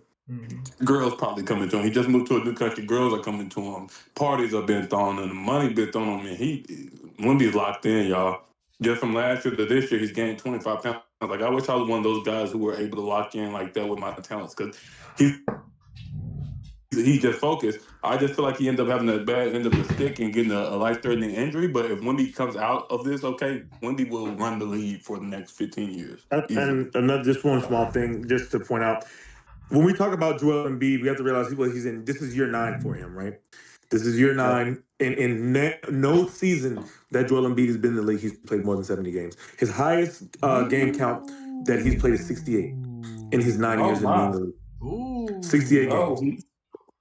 So when we look at that, he's injury prone. You know, it's like you said, it's an unfortunate thing, but at the end of the day, it's a business. And when you've been in the same organization for 9 years and you're the face of the franchise and you've only played a high number of 68, and I believe the 68 was his MVP year. Even last year, he was averaging 34 points a game, but he only played 39 games. The return on investment here is starting to become a factor. To further that point, even when he's healthy and the Sixers get to the playoffs, he does not perform at all. Al Horford has locked that man down twice now in postseason basketball. And I'm not dissing Al. I love Al to death, but like Al Horford should not be going toe to toe with Joel Embiid every time they step foot on the court. It just should not be happening. If we're talking about one of the supposed elite centers in the NBA, Al Horford should not be matching up against Joel Embiid every single time. Right. Even in the 2023 season, he's averaging 33 points and 10 rebounds a game. The stats are there. The proof is in the pudding that he's an elite player. And nobody can refute that or deny that Joel Embiid is definitely one of the top centers in the league. It's just a simple fact of the injuries. And same thing with Anthony Davis. It's the same thing for both players to me. Okay, so I like what you just said there, Matt. Is there something you wanted to say before I cut up? Oh, no, I was just going to say one more thing about Joel Embiid, because I was just thinking for a minute, because I brought up about potentially trading him for a team that trying to get young talent, but a team that's in playoffs need to get over the hurdle. And, of course, you can't do it this year, but I was thinking, what about a team like the Hawks? Because you got Onyeka Okongwu, that'd be a nice little trade for a center. And then you got, like, Dyson Daniels or whatever young pieces the Hawks have to add to the pot. And it helps them become more of a contender. And you can try to limit him a little bit while Trey does his thing and helps get the Hawks at least to the playoffs. And I like that. But I heard rumors that Atlanta was thinking about moving Trey. So, I mean, if you're thinking about that, and that would make so much sense. Like what you said makes so much sense. But if you could pull off a deal like that and noticing that now GMs are starting to go behind closed doors with these trades, is that something you try to pull off to keep Trey? Because if not, Trae Young's getting out there and he's just somebody who's inconsistent. He performed in the playoffs when he got there, but he hasn't had the help. Like what teams do you look at to target for Embiid? Because you got to get another center. I mean, but do you really? Because you have Drummond, but Drummond's on the back end of his career. So, man, it's a lot that can go on with that situation with Embiid. It really is. The key point you said is, as far as the backdoor, not necessarily backdoor deal, but the closed doors deals, I think that puts the league on notice as well. That nobody is safe. You have to come in, you have to perform, you have to do your job, you have to do what you say you're going to do in your contract, and that's even in the off season. You got to take care of yourself and do the things you said you're going to do for the franchise. If you're getting paid all these millions of dollars, to fight for these franchises, this is what you're getting paid to do. So. All right, pretty good. So here we are with our first debate of the night. Yay! So everyone here that's participating, say aye for NBA debate. Make sure everybody's here. Aye. Okay, great. So here's the thing. Like I said, we're going over the rules one more time. Everybody's going to get 30 seconds to talk about their thing. And I'm going to open the floor for y'all to just go at it. Your job is to convince more parties. And if no one can convince no other party, then I'll take the reins. to convince other parties your argument is correct. Fair? So we got people in the comments. We got me here, each other. That's your job. So if everyone says a color and you're last and you say blue and someone else said blue, you cannot say blue. You have to change your color. So have a couple things in mind, right? Now, 30 seconds. Each person. I'm going to cut you off to stop, and you won't be able to hear nothing else you're saying, so be ready. It is hard to go first, but you get to choose from a much bigger pool. If you go first now, you cannot go first again later. If no one wants to go first, then I'll randomly select. Does everybody got it? Got it. So, the first take. We talked about Curry. We talked about Kawhi. Had a little tickle about LeBron, because somehow, some way, LeBron and Jordan come in every single NBA debate. Out of every single player who has ever dribbled the basketball, me as a player who has never seen the game, I don't know anything from anything, but it's like, I just want to learn about somebody in their prime. Who had the coldest, most, I don't know. It could be dominant. It could be just wow. It could be who was the alien of the time. Now, a prime does not mean 2 games. A prime means during a tenure of time, this player was in his prime of career and he was going stupid, i.e. James Harden in Houston. You can say Shaq in Lakers. You can argue Shaq in Orlando, right? So go for it. I need the player. I need when, and I need why. Who wants to go first? I'll go. Okay, one second.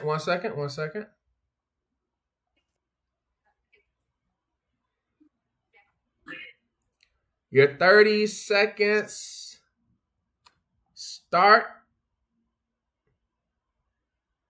now. Thanks for letting me go first. So I'm going to go with the GOAT, LeBron. And I'm going to go from a 10-year span during his prime from just 08 to 2018. During this time, you got 4 rings. You got 10 Eastern Conference Finals. You got, in that 10 years, you got over 17,000 points scored. We won't even get into the rebound and assists. Like I said, this is the man who went to the finals 10 years in a row during those times from 08 to 2018. Whoa. One team. That's why I said, wait, let me pause it. Huh? I just said the man. Okay. He went from 08, he went 4 times from 08. That's one man, right? It's crazy. No, wait, time out. So, if you say Shaq, you gotta say Shaq in Orlando or Shaq in LA. So I'm gonna give you a second to redo it, but are you gonna do LeBron in Miami? We're talking about the most dominant run ever in the NBA for one team. For one team. Oh, for one team. Oh, okay. All right, so we'll start over. Give you 30 seconds back. Yeah. 3, 2, 1, go. Okay, then I'm going to go Michael Jordan. One team. What time period? We're going to go from 90 through 95. So 5-year prime. That's what he had. A 5-year prime. Pretty much, really, yeah. Okay, go for it. Okay, so just from that time, during that time, for 5 years, 5-time scoring champ, 4-time champion. The 90 year he didn't win. That was his last year he lost. 4-time all first team defense. Also, he led the league in steals twice during that time. He got 4 final MVPs during that time, 4 league MVPs during that time. 10 seconds. It's nothing else. So he had the most MVPs during that time, final MVPs during that time, rings, scoring titles, all-time defensive team, all-time first NBA. Time. Who's next?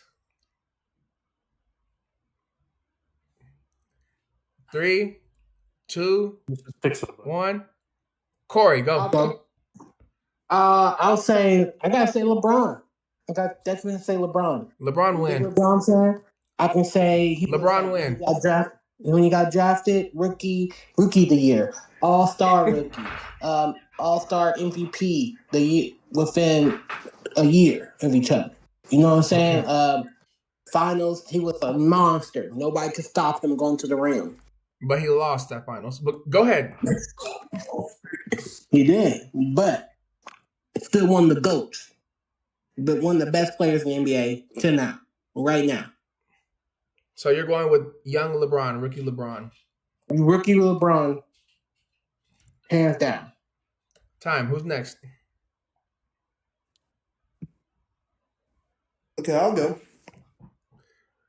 Three, Here's the answer that Three, I bet no one two, was going to say. 1, go. Hakeem Olajuwon. From 1993 to about 1996. Or even 1992 to 1996. One of the best players of all time. Why? Let's look at it like this, okay? Yes, you could bring up Wilt, but he went a bit against, what, Bill Russell, that's really it? And we could argue Bill Russell's height and everything. Hakeem Olajuwon was in the Michael Jordan era. He took over when Michael Jordan was gone for 2 years, and I guess what? I bet you he would beat Michael Jordan in the finals if they were playing. And guess what? You want to bring up Shaq? Go ahead, because he beat Shaq, one of the best all-time centers, especially in that prime. Time. Saucy last. 3, 2, 1, go. I'm gonna have to go with the 2001, 2000 Lakers, man. We've never seen a tandem like that. Still to this day, there's no tandem. Player. Oh, we want players? Then I'm gonna go with Shaq, most dominant big man to ever grace the floor, and I'm gonna take that time. He's the most dominant big man to ever grace the floor. It's simple, plain to put. The stats will tell you, the games will tell you, and if Shaq took his career more seriously in those times, the Lakers could have 3 to 4-peated. Simply put. You got 4 seconds. Anything else you want to put on there? 2, That was 1. mandatory. Okay, Solomon. I'm gonna have to shout out James Harden from 2015 to 2020. He was the most valuable player in 2017. He's won 3 scoring titles with Rockets, but 2018, 2019, he averaged triple-double, I believe, and in the 2017 season, or just about close. Across that 5-season span, he was averaging about 30 points, 8 and 8 was probably around his career. He doesn't have, I think, the rings to really show for it, but in terms of his overall domination and what people watched, like James Harden was the hot topic, right? That was kind of like his thing. I just led the NBA in assists from 2016 to 2017. I mean, he's done it all. Obviously, we don't have him now, but like just absolute dominant run from him. Time. All right, so we have James Harden. We have Shaquille O'Neal. We have Kareem Abdul-Jabbar. We have Jordan, and we have James. I'm going to open up. I have Hakeem Olajuwon. Oh, my fault. Hakeem the Dream. Mm-hmm. I'm going to open up the floor. 2 minutes on the clock. Fight for your lives. Don't do too much. But convince each other that you're wrong, and I'm right. 3, 2, 1, go. Let me go ahead and start real quick. Hold up. Because we're talking about Hakeem Olajuwon. Guess what? There's only 3 players in NBA history who won the MVP, Defensive Player of the Year, and Finals MVP. And who was one of them? Who the other was? Jordan. And your main argument was he won 2 rings when who retired? When who retired? Guess what? Jordan. Jordan in those 5 years, he won. When Michael Jordan came back and went against Shaquille O'Neal in the playoffs, he got whooped. We're talking about Shaq. How many players in the NBA? How many players in the NBA have won 3 final MVPs back to back? 3 consecutive. Michael Jordan. Mine did. Michael Jordan. Mine did. And then he also won in those 5 years. I only said 5 years. He won the scoring title all 5. He won 4 rings out of those 5 years. He also won first team all defense, first team all NBA. He also won the steal. He led the league in steals twice during those 5 years. Y'all, your player, you said did not happen until you said once Jordan retired. Yeah, once Jordan retired. And then we're just talking about the same thing about Jordan retired. I'm talking about. And then I love James Harden. Hey, Solomon. James was amazing to say. Shaq was a 2-time scoring champion. Crack Mac, 0 rings. Hey, Shaq was amazing, man. How many years was Olajuwon the scoring champion? This is 4 rings. How many years was Hakeem the scoring champion? Hey, you don't need to worry about that. You know what you need to worry about? How many years? Who was Michael Jordan's second best teammate in those finals? Scottie Pippen. Oh! Shaquille O'Neal's second best teammate. Who was James Harden's best teammate? No one. I don't remember what Corey said, but guess what? The second best teammate on the 2-time defending NBA James, championship team was Kenny the Jet Smith. how many championships did top Hakeem win? 75. How many championships did Hakeem have? You're right. He has 2 with no top 75 players of all time. Yeah, but he only has 2 once my guy retired. So it's just once my guy retired, these guys were in the same league. They were both healthy. They're around the same age. So we can't act like Shaquille O'Neal didn't win a ring without Kobe. Say it like this: me and you fighting, right, Matt? We fight, boop, boop, boop, boop, boop, boop, boop. But you don't start winning until I retire my right hand. Ooh. And so when I only have one hand, Scottie pimping, that's when you start winning. But when I have this, I'm right-handed. When I have this one, Michael Jordan. By the way, how did the Bulls do? How did the Bulls do without Michael Jordan? They were still up They there. were amazing. Yeah, you're right. Yeah, exactly. Yeah, because Scottie pimping. What happened? We debated this. Hakeem. But guess what? Team. Just take away. All right, we can take away the rings. Take away the rings. Scoring champion. MVP. They both were first team All NBA and first team All Defense, so we can tie there. But Michael still won the MVPs and the scoring champion. Time. You won the rebound. No, you didn't even win the rebound. You won the rebound and Time. So I noticed that Solomon and Corey, LeBron and James Harden, y'all just bowing out of this one, huh? Yeah, I'm bowing out that one. Okay, so that's fine. I will. No. You can't will say. You had your chance to will say. Wrong year, LeBron. That's why. So out of the two of you, who convinced you the most to jump ship? Obviously, you don't believe in who you have enough. So see, this is how it gets fun. Which two of you believe? 1 and 1 agree. I mean, what do you think? I gotta say Cam. I gotta say Michael Jordan. Michael Jordan is right because he's like Scottie Pippen wasn't doing. He wasn't. I mean, whoever it was, he wasn't doing nothing until Michael Jordan left. I'm just wondering, when Michael Jordan was there. You know what I'm saying? Who did Michael Jordan play against? Yeah. What I'm saying is like who did Michael Jordan play against? Which ring is what I want to know.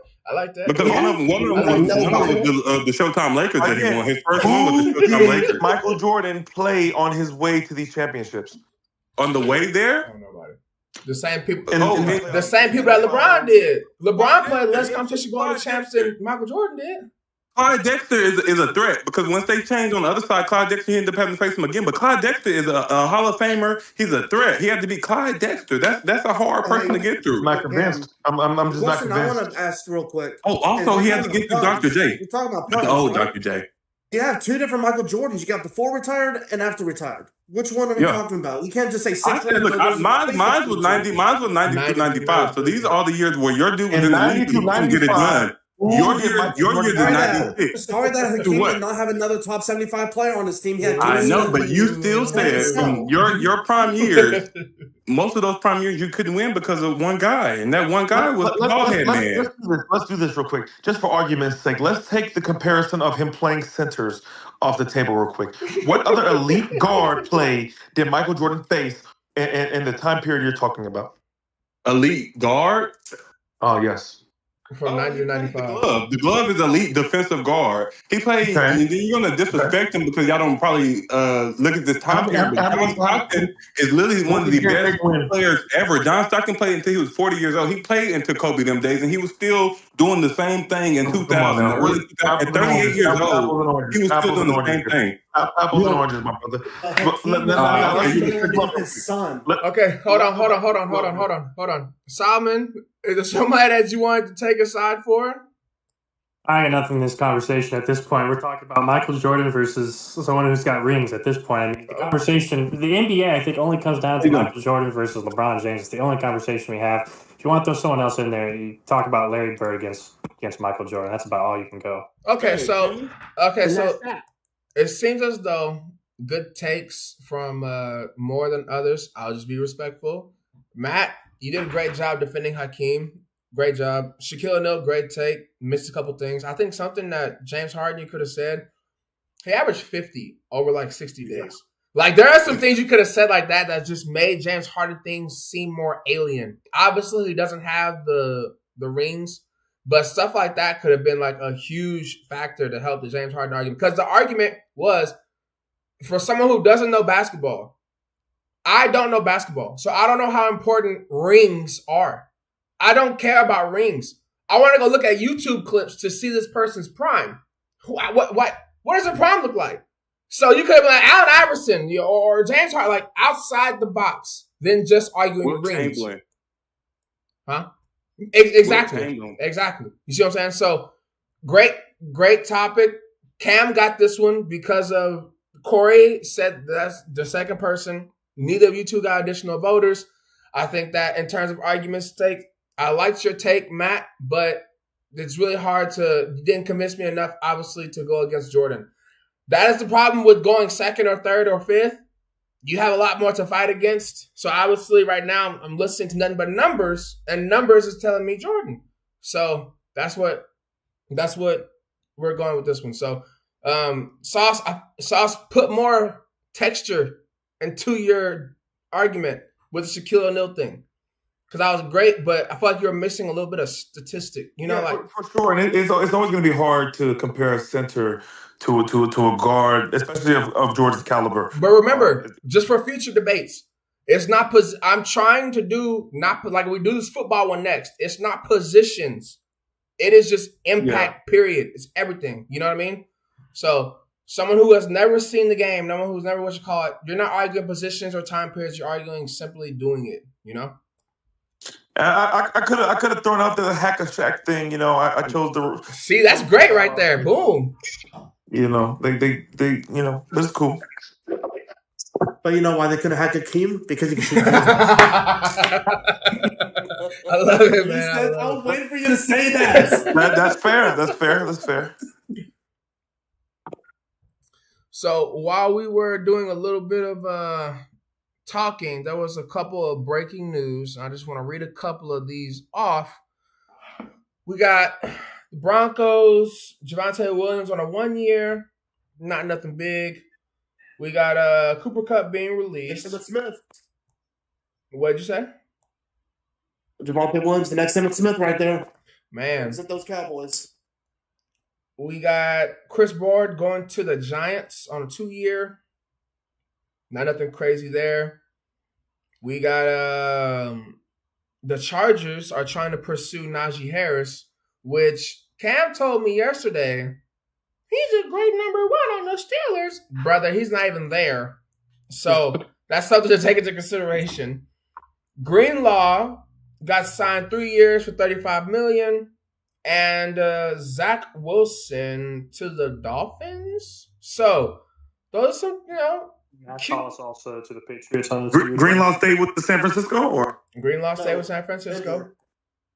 So and Zach Wilson went to the Dolphins. Yeah. So everybody right now, everybody's gonna have their time to shine, and you're gonna go on a circle. So look, I don't know if y'all can see the screen as well, but it's like a little square.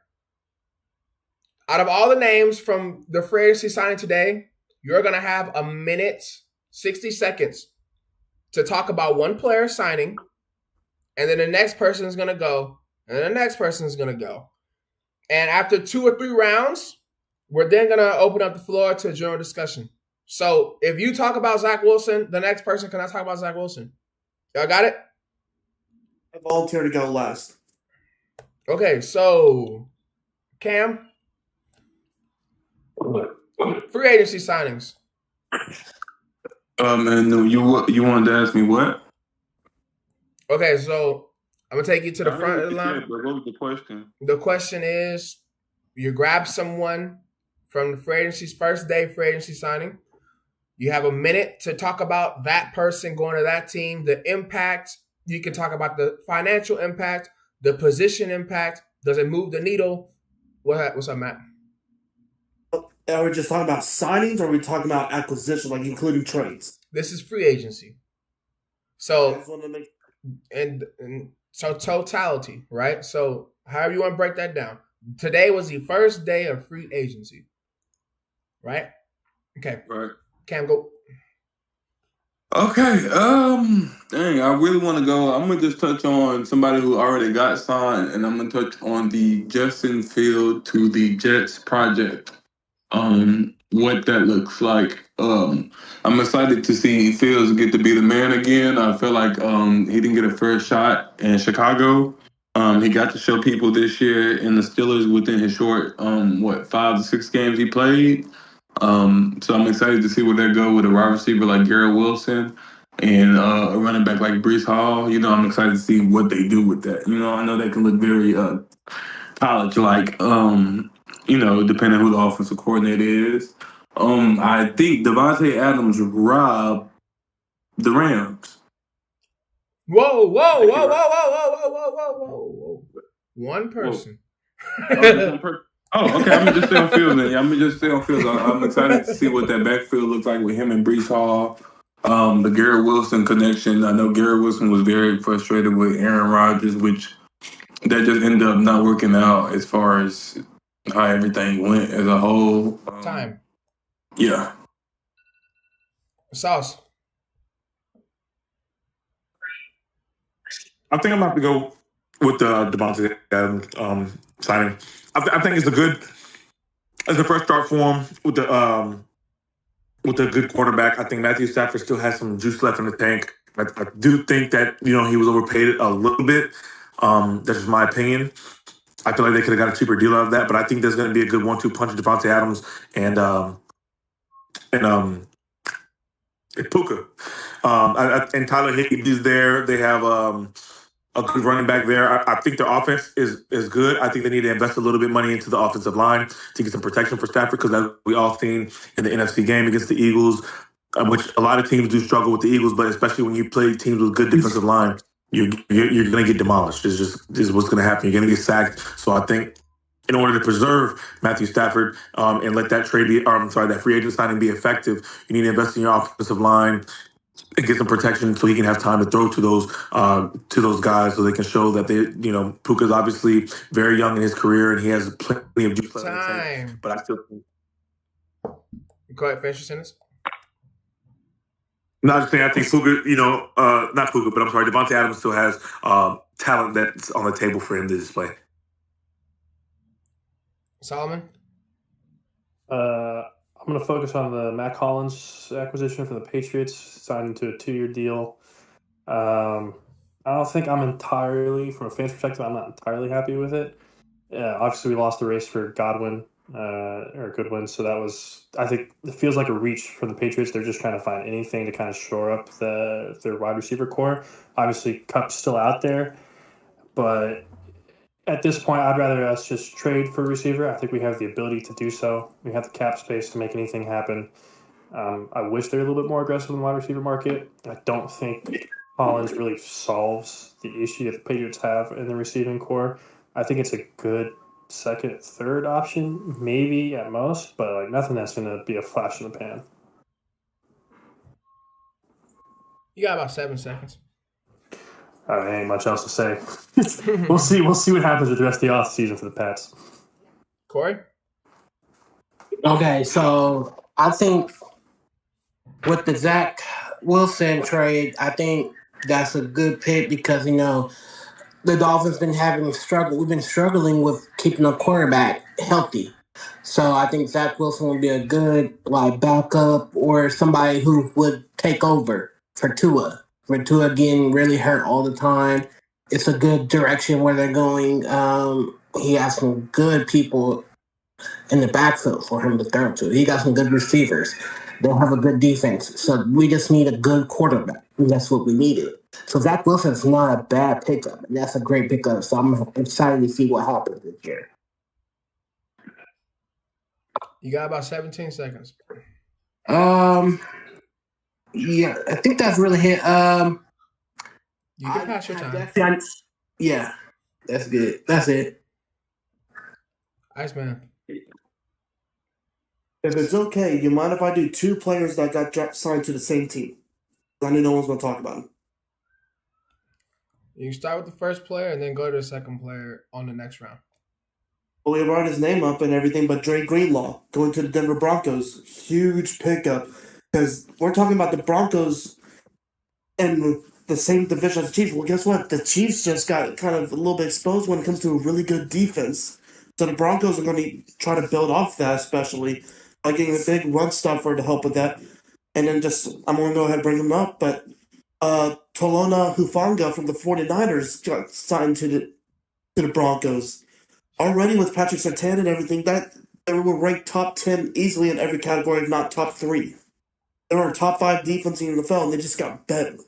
And they're going to use Bo Nix's contract to try to get some more offensive weapons, and then the draft to get some young players to help out on the offensive end. This defense is going to look real scary. They see a formula kind of building up and how to beat the Chiefs. You got 5 seconds. Oh, well, you saw it with the Buccaneers and the Eagles that when you get Patrick Mahomes a little under pressure, it could be helpful for you. Time. Good. Okay. So, now that y'all talked about one person, I'm going to give you a chance right now to grab a sneaker, a little sneak free agent that was signed from anywhere, and you can debate about it.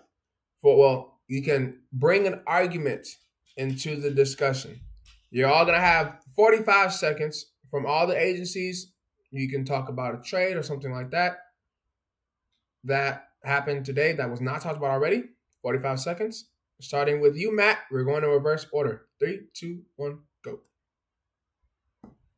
I mean, let's see. If we're going to talk about anybody, I think if we're going trades and all that, I got to bring up Laramie Tunsil going to the Washington Commanders. Look what they did with that roster no one expected. Now they understand, hey, Jaden Daniels is our future. What if we give him some protection? What if we help? And linemen are one of the most valuable positions, especially left tackle. Why worry about drafting one when you can sign a guaranteed Pro Bowler, if not all-pro, left tackle? And I promise it's going to look real different. It's going to help out a lot, especially if they build the rest of that O-line very well. So I think he's a real sleeper pick. Mm-hmm. Who went before him? Corey? I think it was Cam. No, it was Corey. Was it? It was Corey. Okay. Cam went first. Oh, you going first? Yeah, I know. So what I would say is with the Steelers trying to figure out who's going to be their quarterback, I'm hoping they, you know me, Grayson, growing up, Russell Wilson all the time. I don't have doubts. I feel like Russell Wilson can step up and fill the hole. Like you see what they did with Justin Fields at the beginning. He was not doing it, so they put him in. And so I feel like Russell's gonna, like, by the end of the year, I know he was like, okay, I know what I need to do. He's gonna step up, and I think it's gonna be a fantastic year for the Steelers. Honestly. Time. Solomon? I think I'll touch on the Kenny Pickett trade to the Browns. It seems like the Browns are over the Deshaun Watson adventure that's been happening over in Cleveland. I think the Eagles make a good trade. I think it cleans up a little bit of cap space, not a whole lot, but it does clean up some of it. They get a backup quarterback that you're probably never ever going to see for them. But it looks like the Browns are really seriously exploring a second option there for a quarterback. I think you're going to see Deshaun Watson kind of on that game-by-game evaluation period going into the season. I think he'll still have the starting job, but his lease is going to be very, very short. You got 10, 15. You want to talk about anything? Oh, pass on. Okay, hold on, Matt. Sauce. I want to talk about the Sam Darnold thing. I think in which Solomon did say a couple of days ago, he said Sam Darnold, right? So go ahead. I with the getting rid of Geno, with the getting rid of DK, obviously you need, what are you going to do in the draft, right? And you're thinking, okay, we need to go get this, we need to go get that. So they go ahead and sign Sam Darnold, and which I don't think it's a bad thing. However, if they're trying to replicate what they did with what the Vikings did with Sam Darnold, you have to understand his strengths and weaknesses, because the Jets couldn't figure it out. All right, the Jets threw him away. They said he wasn't able to blah blah blah blah. He bounces back and leads that team to 15-2, 15-3, one of the two, But he had a phenomenal year, and so that he earned his contract. But I just don't think that putting him in another Jets-like situation with the Seahawks is going to do anything for his career at this time. Good take, Cam.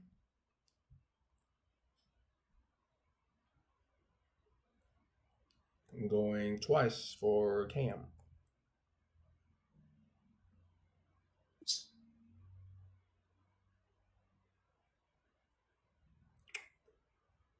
Okay. No, wait. I'm back. I don't know what was wrong with it. It wouldn't let me unmute or nothing. And I kept trying to touch the button, but it wouldn't let me do it. Go. Okay. I'm gonna go with the Von Miller releasing from the Bills. I haven't heard nobody talk about that. At 35 years old, what Devon Miller got left in the tank. He had a decent season last year. Was a little injury prone last year, but like I said, still finished up nice in the little playoff run. I don't know. Can he come home? That's what a lot of old players do. I'm not a big Cowboys fan, but like I said, Dallas native right out of DeSoto. Is it time for Von Miller to come home and finish his career with the Cowboys, which adds another pass rusher / linebacker on that defense that struggled last year, but the year before with the exact same defense almost was one of the top defenses. So when you add a guy in Von Miller, a dominant guy in Parsons, you bring that whole D line back. You're basically bringing your whole defensive back besides the safety. Could Von Miller be coming home? That would be a nice signing. You can get him. So, okay, a couple great picks, a couple great choices. Now you all had two chances to talk about your people. Nobody talked about the Eagles losing Milton or losing Sweat. Nobody talked about the ridiculous amount of money that was paid to the cornerback in Carolina. A lot of choices. A lot of choices for you guys to talk about. So here's what you're going to do. With your two selections that you chose from, you and I are going to present that to the board why those two are the most important impacted selections in the free agency. How much does those two impact those teams for the better or worse? How important that was in the success of the free agency. Does everybody understand the topic? Yep.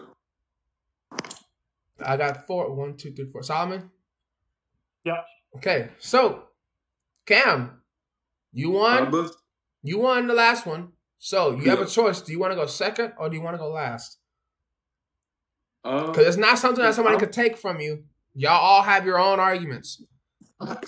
Yeah, I'll go second. Okay, so who's going to go first? Solomon. So here's what I will say. Out of everyone who said something, you can throw all your arguments away to talk about one player that you have not said no one has talked about yet. Or you can stick with your two and argue it down. You're going to have 60 seconds to go for it. Does that have to be something from today? Because I have something. Absolutely not. Okay. Then the free agents in general. It could be the DK Metcalf. It could be anything from the signings, period. Okay? So you can throw away your two takes for that one, or you can keep one of your takes or both your takes and argue X, Y, and Z. Y'all got it? Yeah. 1 second. 60 seconds on the clock. 3, 2, 1. I think the team that made the best moves so far in the offseason is going to have to be the Commanders' trade for Deebo Samuel. I think the issue that we saw the Commanders kind of face in those playoff runs was the fact that when McLaurin got shut down, they had nowhere else to go with it. They have a good young team. I think Deebo makes that offense even scarier. Obviously, you need him to be healthy, right? I think that was a big issue that the Niners had with him. I think that's why they were willing to separate with him. But healthy Deebo Samuel makes that offense even scarier. We know J.D. Daniels can get down with his legs. We know he can throw the ball. You have Deebo who can run the ball out of the backfield on jet sweeps, whatever you want to do. He can go and get the ball across the middle. You got McLaurin who can go down the line and get the ball. I mean, that offense in general has just gotten so much more scarier. I think the Commanders did their quarterback good, their franchise quarterback good, by giving him an option immediately out of his second year. He proved that he can throw the ball with some of the best in the league right now, and they didn't hesitate taking that time to kind of address an immediate issue with that offense. Time. That was perfect. Okay. Cam, go for it. In 3, 2, 1. Okay, my sleeper that nobody's talked about is Hollywood Brown re-signing with the Kansas City Chiefs. This brings, and then we also forget that now that, excuse me if I offend anybody, that Worthy was cleared of all allegations and charges. Again, I'm not trying to offend anybody. And then also you bring back Rashee Rice, and then you got your Kelsey back. This gives Patrick Mahomes weapons that we haven't seen him have since with Tyreek Hill. So I think Hollywood Brown re-signing is a big signing for them, just because this gives him 3 wide receivers now that are a deep downfield threat. With Travis Kelce, it opens up everything, which is already open because he's Travis Kelce. Then you get Pacheco back healthy. I hate the Chiefs, but this makes them more dangerous because you put more weapons in Pat Mahomes' hand that are lethal down the field weapons. So Hollywood Brown re-signing is big, and then we always know that it's going to be somebody who re-signs with them in the middle of the year. Time. Great take. Before someone intervenes, I want to mention Rice is still recovering from the ACL, and he still has a suspension from what happened to him in Texas. So he should be probably back sometime probably during next year's season. But indeed, you are on the right track for where you're going. Let's go. Who wants to go next? Start talking. I'll go. Okay, Sauce. Like I said, In 3. Sauce in 3, 2. I do feel like Sam Darnold deserved to get paid. Now, however, I don't think the situation with the Seahawks is gonna fare out well, especially going into next year, due to the fact that he traded away one of his receiving weapons. They have a new offensive coordinator. They have a new coach. They have a new system over there, and Sam Darnold's play style. We've seen him be able to do well in the play action game with the Vikings and be able to move the ball down the field. Now his abilities that we all questioned while he was with the Jets were answered a little bit vaguely during his stint with the Vikings. But everybody knew he was going to move on to bigger and better things because they had J.J. McCarthy over there in Minnesota. So I think that the Seahawks were looking for answers in the QB room. They felt like they weren't going to be able to get that during the draft, so they had to address it. And I don't think it's a bad move for Seattle, but I think it's a bad move for Sam Darnold because I think it puts him in a bad situation yet again. He's going to experience the same similarities he went through with the Jets. I just don't see it working out. Matt, you want to go last? I could go right now. Go. 3, 2. So I'm probably going to lose this debate or whatever because I might not be following the exact rules, but I'm still going to talk about it anyways. The J.C. Horn contract signing, because is it good for the Panthers? Yeah, he's a great corner and everything. Is it good for J.C. Horn? Yeah, he got paid. Here's why I want to talk about it. It shows you the value of the contracts because now he's the highest paid cornerback in the NFL. He's higher paid than now Jalen Ramsey and Patrick Surtain. Guess what? They re-signed Patrick Surtain this last season before the season started, or at the very beginning, and he has the 2026 until that contract starts. That just shows the value of re-signing your generational athletes early. Now we look at Patrick Mahomes' contract, and he's one of the best priced quarterbacks in the NFL because of his value over time as the cap's grown. So I just want to talk about the contract overall, why it's important to sign your young generational talents. Unless you're going to be in a situation now with Micah Parsons, you're going to have to pay him more than Myles Garrett. And that's just a lot when you could have re-signed him at a little less value years ago before the contract hits. Time. So, great point for about 58 seconds. And then you kind of cheated because nobody talked about Myles Garrett signing.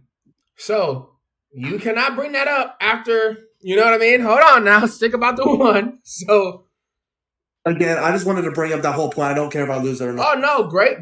Your point was J.C. Horn signing. That was the point, right? So, I think the Myles Garrett was a very easy layup that nobody grabbed because you could have went any direction. Like, hey, Michael Parsons going to get paid now because of how much camp? You know what I mean? So those are some great things. So now we're going to go into our little grid like we did last time. Now here I am. I'm just trying to understand. You don't hear him? Your mic. Yo. Can you hear me now? Yeah. What was the last thing you heard? Hey, Michael Parsons getting paid. Okay, so now we're back in our little spin around, and I'm gonna put 2 minutes on the clock. Everything that you guys said, you can have been one from your other two takes or your last one. You're gonna argue to me, right? Who I'm trying to understand the dynamic of building a team, how everything works. I know a little bit about football, but I don't know too much.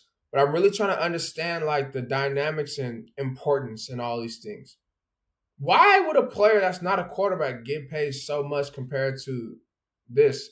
If I thought the quarterback was like the Jordan of the team, right? That's how much football knowledge I know.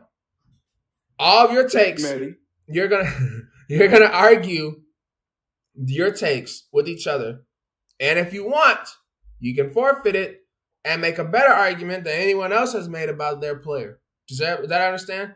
So if someone else wants to talk about the Sam Darnold thing instead, fuck it. Let me tell you why your take on Sam Darnold was wrong, right? So if you want to talk about right, so go at it. Have your time. 2 minutes. 3. I feel like Solomon is in your strong suit, and that's okay. But just like try, like woo, right? So here we go. 3, 2, 1. Okay, I'm going first because I'm here to cancel the Sam Darnold thing. Grayson, you read my mind. That's exactly what I was going to do. So I think of Sam Darnold as Matt Flynn all over again. Oh, Lord. Look at that horrible contract. Oh, He Lord. had one good year, and he had the best wide receiver in the NFL and one of the best number 2s in the NFL with one of the best offensive head coaches in the NFL. Now he's going to a new head coach who launched the best weapons, and I think we're going to see New York Jets Sam Darnold again. There's a reason why he's back in Carolina. I'm gonna keep it stacked. Jay Jetta was the only reason that Sam Darnold had anything. He hasn't done anything with the Jets. I don't think he'll do anything with Seattle. It's not gonna make a difference. He's a bridge year quarterback for Seattle. On top of that, we want to talk about the Chiefs and Hollywood Brown. The Chiefs averaged 22 points a game last season. They went to the Super Bowl, by the way. You're going to act like Hollywood Brown fixes that problem. You have to have Xavier Worthy and Travis Kelce to be the reasons that the Chiefs even do anything in the season. Hollywood Brown has yet, other than one season across his 5, to average over more than 1,000 yards of total offense. Thank you. I'm going to bring back Scorpion. Matty Ice, come here. Bring that argument back here. And I'm going to come back to you, Solomon, 1 second. So, again, he said the value of the contract and why Pat Mahomes got so paid. We're talking about Pat Mahomes. That's really why Hollywood Brown redraft is big. Not because Hollywood Brown about to go crazy for 1,500 yards, because you have an established wide receiver like Worthy. You have Rashee Rice coming back, and even if he's not there the whole year, you still have Hollywood Brown, and you have Travis Kelce. Hollywood Brown coming back literally gives you leeway. You have seen him go to the Super Bowl last year with Juju Smith-Schuster, and come on now, with Juju Smith-Schuster, and then Hollywood Brown had got 1,000 yards with Lamar Jackson in a nasty run-first offense. This will be dangerous. This is a weapon for Pat Mahomes. 22 points a game. 22 points a game. They were there because of defense, not because of offense. It's not a needle mover. It's not a needle mover. Doesn't that make him more of a threat? No, because Thank listen, you so much. You got to understand. You got to understand. To his point, like you said, defense. The Eagles were arguably the best defense in the league, right? Guess who was second? Kansas City in points allowed. Okay. In points allowed per game, they were like at 17 or 18 points something. The Eagles, they were neck and neck. However, like you said, we have seen the Chiefs have not played Kansas City football last year. Throughout the season, they were winning games by the skin of their teeth and by their defense. So any of these offensive moves from the Chiefs are not needle movers. Nobody is outraged or highly upset or overly excited about none of these moves the Chiefs are doing. The biggest thing we're missing, like he said, is the Myles Garrett thing, because we all assume Myles Garrett would be leaving the Browns. All right, everybody wanted him to go somewhere else. Hell, I wanted him to come to Philadelphia. Well, I'd trade my mom if I had to, for examples. But I understand that, but you guys are all making my point. This is not a needle threader where I'm about to be like, oh my God, they But the conversation is They about got to the what Super makes Bowl teams last year better. because of the defense. If the Conversation offense is gets what- Hold on. Say what you said again, Solomon. The conversation is what makes the teams better. Myles Garrett doesn't make the Browns better. Hollywood Brown does not make the Chiefs better. Sam Darnold does not make the Seattle Seahawks better. Debo How does it Hollywood Brown? makes You know what? I don't the think Washington I don't think Debo makes the Commanders better. I do not Debo's think washed. Debo- What can Debo do? Washed. He's Down averaging the 1,000 field, yards down of the total field offense quarterback. every Debo's single not a year. down the field threat quarterback, wide receiver. Never won in his Debo has career. averaged 1,000 yards of total offense You every have to single year understand- alongside you have to Terry McLaurin. You have two But you got 1,000 Brian yard Robert receivers. Jr. You got a running back now. You're not going to put Debo in the backfield. Your You running can't back. say that You're because going to do Christian reverse. McCaffrey was on the 49ers and they Hey. still use Debo Samuel. So Burley. hey, Solomon was just talking about what makes teams better. Well, let me tell you what makes teams worse. Overpaying a cornerback who's not even top 5 corners in the NFL. While you got corners like Patrick Surtain, who's the defensive player of the year, who's going to have his contract his brand new contract. You have a doesn't rookie and until Quinyon 2026. Mitchell outplaying him. Yes, you're right. But my thing, like you said, again, with what I'm Debo Samuel, saying is the value of re-signing your generational athletes ahead of time. Only to your expiration. That's why you're having an issue with Michael Parsons now. Hollywood Brown I makes give you Jason the Woods offense as better I for the like- Chiefs. I like this. We're not going to keep changing subjects. The Commanders are trying to keep up with the Joneses at this point. And what I mean by that, the Commanders are doing whatever they can to keep up with the Eagles. They don't want to get 55 points put on them again in the NFC Championship. So they're going to go get a Larry Tunsil. They're going to go to Debo Samuel. But Debo is not a needle mover. I don't care how you spin it, what you say. You're not going to convince me that Debo Samuel is a needle mover. Now, Debo getting tough, Samuel yes. opens up the offensive options for that team because now you don't have Nobody to is rely. scared of Debo Samuel as a receiver. Debo There's nobody. Debo, it's not about what he does If just as a Debo becomes the receiver. main person on that offense, them guys are But leaving he's in the not. But first that's the round. point. The point is not for him to be the main person. The fact is you have He's Terry a McLaurin, slot and receiver now at you best. have. He wasn't the main. He's He wasn't the main person this something. year. He's a slot receiver. Something that the Washington Commanders don't have. Okay, hold On on. top of that, you now open up the Yeah, Luke options McCaffrey for- though. Hold on. So look, thank you. You're making that same thing for Hollywood Brown. Hold Hollywood on. Brown's not going to be Hold the on, main guy. hold on. Debo was the number 1 this year in San Francisco. Only because the other wide receiver got hurt. Right. Yeah. And Yeah. so did CMC. And you see what he was as the number His 1. name. He was You boo boo can't do crab that. poop. Look at Luke In other words, McCaffrey. Look at PG-13. McCaffrey. He had a decent year as a rookie, right? He has potential to be that slot receiver. Now you're putting in Debo, so now he automatically goes to number 3. Debo is not a needle mover. I don't care what you say. You have to understand the San Francisco 49ers offense as to why he was put in those positions. They had no true wide receiver 1. On any other team, Ayuk is a wide receiver 2, and you know that at best. But they And have then Terry and McLaurin, 7 is a wide who receiver just 7. caught over 1,500 yards or something close to 1,500 yards. You don't need Did he Debo to catch- be did- the hold on, number did he- one. were those all-purpose Debo routes, or was- it's what Debo can do in that offensive scheme with a mobile quarterback and a running back who needs. But they're not going to scheme for him. They're not scheming for Nobody's Debo. scheming for him. You don't know want- that. We're not even in the season yet. You gotta Why would you understand. scheme? Why would you scheme for Debo Samuel? Okay, hold on. Who's the offensive coordinator for the Commanders right now? The OC for the Commanders is He's the all what's his name? Kingsbury, Cliff Kingsbury. Yeah. Okay, and who did Cliff Kingsbury coach before Jaden Daniels? Kyler Murray. A lot of quarterbacks. Kyler Murray, he coached a lot of dudes. He's a in the Texas Tech, NFL, he's an all offense guy. Okay, so how he draws his offense up? Does he draw his offense up specifically players for the receiver? For your quarterback.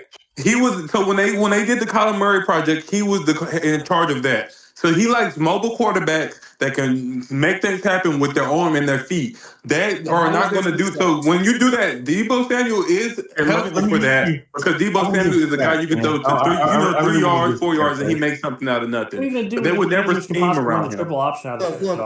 I don't want to add on to Solomon's point. Still talking about the Commanders. All right, let's talk about a team who actually got better as well, and I think more better than Commanders. The Broncos. Wait. Speaking of the boy, wait, hold on. I got one more point about Debo.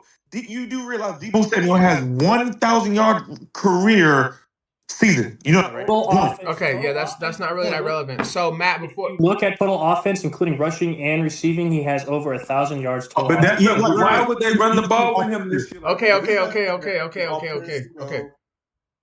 Matt, you mentioned that J.C. Horn was not even top 5 in DBs. Who are your top 5 cornerbacks in the league right now? From there, you can transition to the Broncos. If you're going like just personally, like again, this is me personally. Of course, I was going to think Jalen Ramsey. I know he has injury struggles, but so I understand why you don't count him. But obviously, Patrick Surtain. Let's see. I always loved Denzel Ward, AJ Terrell, Jair Alexander, Marlon Humphrey. Oh man, you Like, forgot Guantanamo Bay. How are we not going to talk about Christian Gonzalez? Oh yeah, Quinion Mitchell. Yeah, Gonzalez. Okay, start over and say it all. Quinion Mitchell's not there yet. Oh, Okay, number one is Wait, what Patrick did you Surtain. That's easy. Number two. Yep. Oh, I have to. Sorry, you caught me off guard. I have to really think. It can be out of order. It can be out of order. Just the top 5.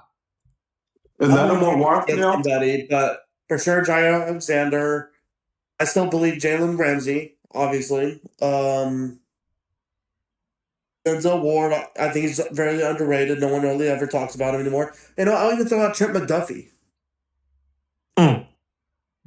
DJ Reed. I got a top 5 for you, Greg. Okay, Because I don't particularly like it. I don't particularly like that because I'm going off of players right now today. If we're grading them off last season, I don't care what they did prior. I'm talking about last season and their production because we can only talk about the production that they just bestowed upon us this past season. Those other seasons are irrelevant because they're already gone. It plays a factor, but I want to talk about now currently. So you have to go with Pastor Tan. Obviously, you have to keep him in there. Like you said, I'm gonna take Quinyon Mitchell. I'm going to. He's a rookie. I don't care that he's a rookie. The man showed true CB1 traits all season long, locking up the best receivers. I think he might have allowed 3 touchdowns all season. He might have. Oh, All right. that one. I'm definitely gonna take. I feel like you taking too long. So I don't think you're ready for your top 5. Someone else can go. I don't think you're ready to say your top 5. Quinyon, Pat, Sauce, Jalen, and I'll take what he said with Denzel Ward. I forgot Sauce. I'll say that on my end. I forgot Sauce. That's 6 then. So who you taking out, Jair? I said, oh, you want him? I'll take. I also said Marlon Humphreys, right? I'll go ahead and take out Yeah, Jair. Okay. What about you, Take out Solomon? Jair. I don't follow cornerbacks enough to really have an input on it. I would just say I put Christian Gonzalez currently in the top 5. Because you're a Patriots fan, or because of his skill ability? Because of his skill ability. If you looked in his matchups against wide receivers, he hasn't once yet allowed an 100 receiving yard game. He holds most of the premier receivers to under 50 yards in a game. Cam, you got something for that?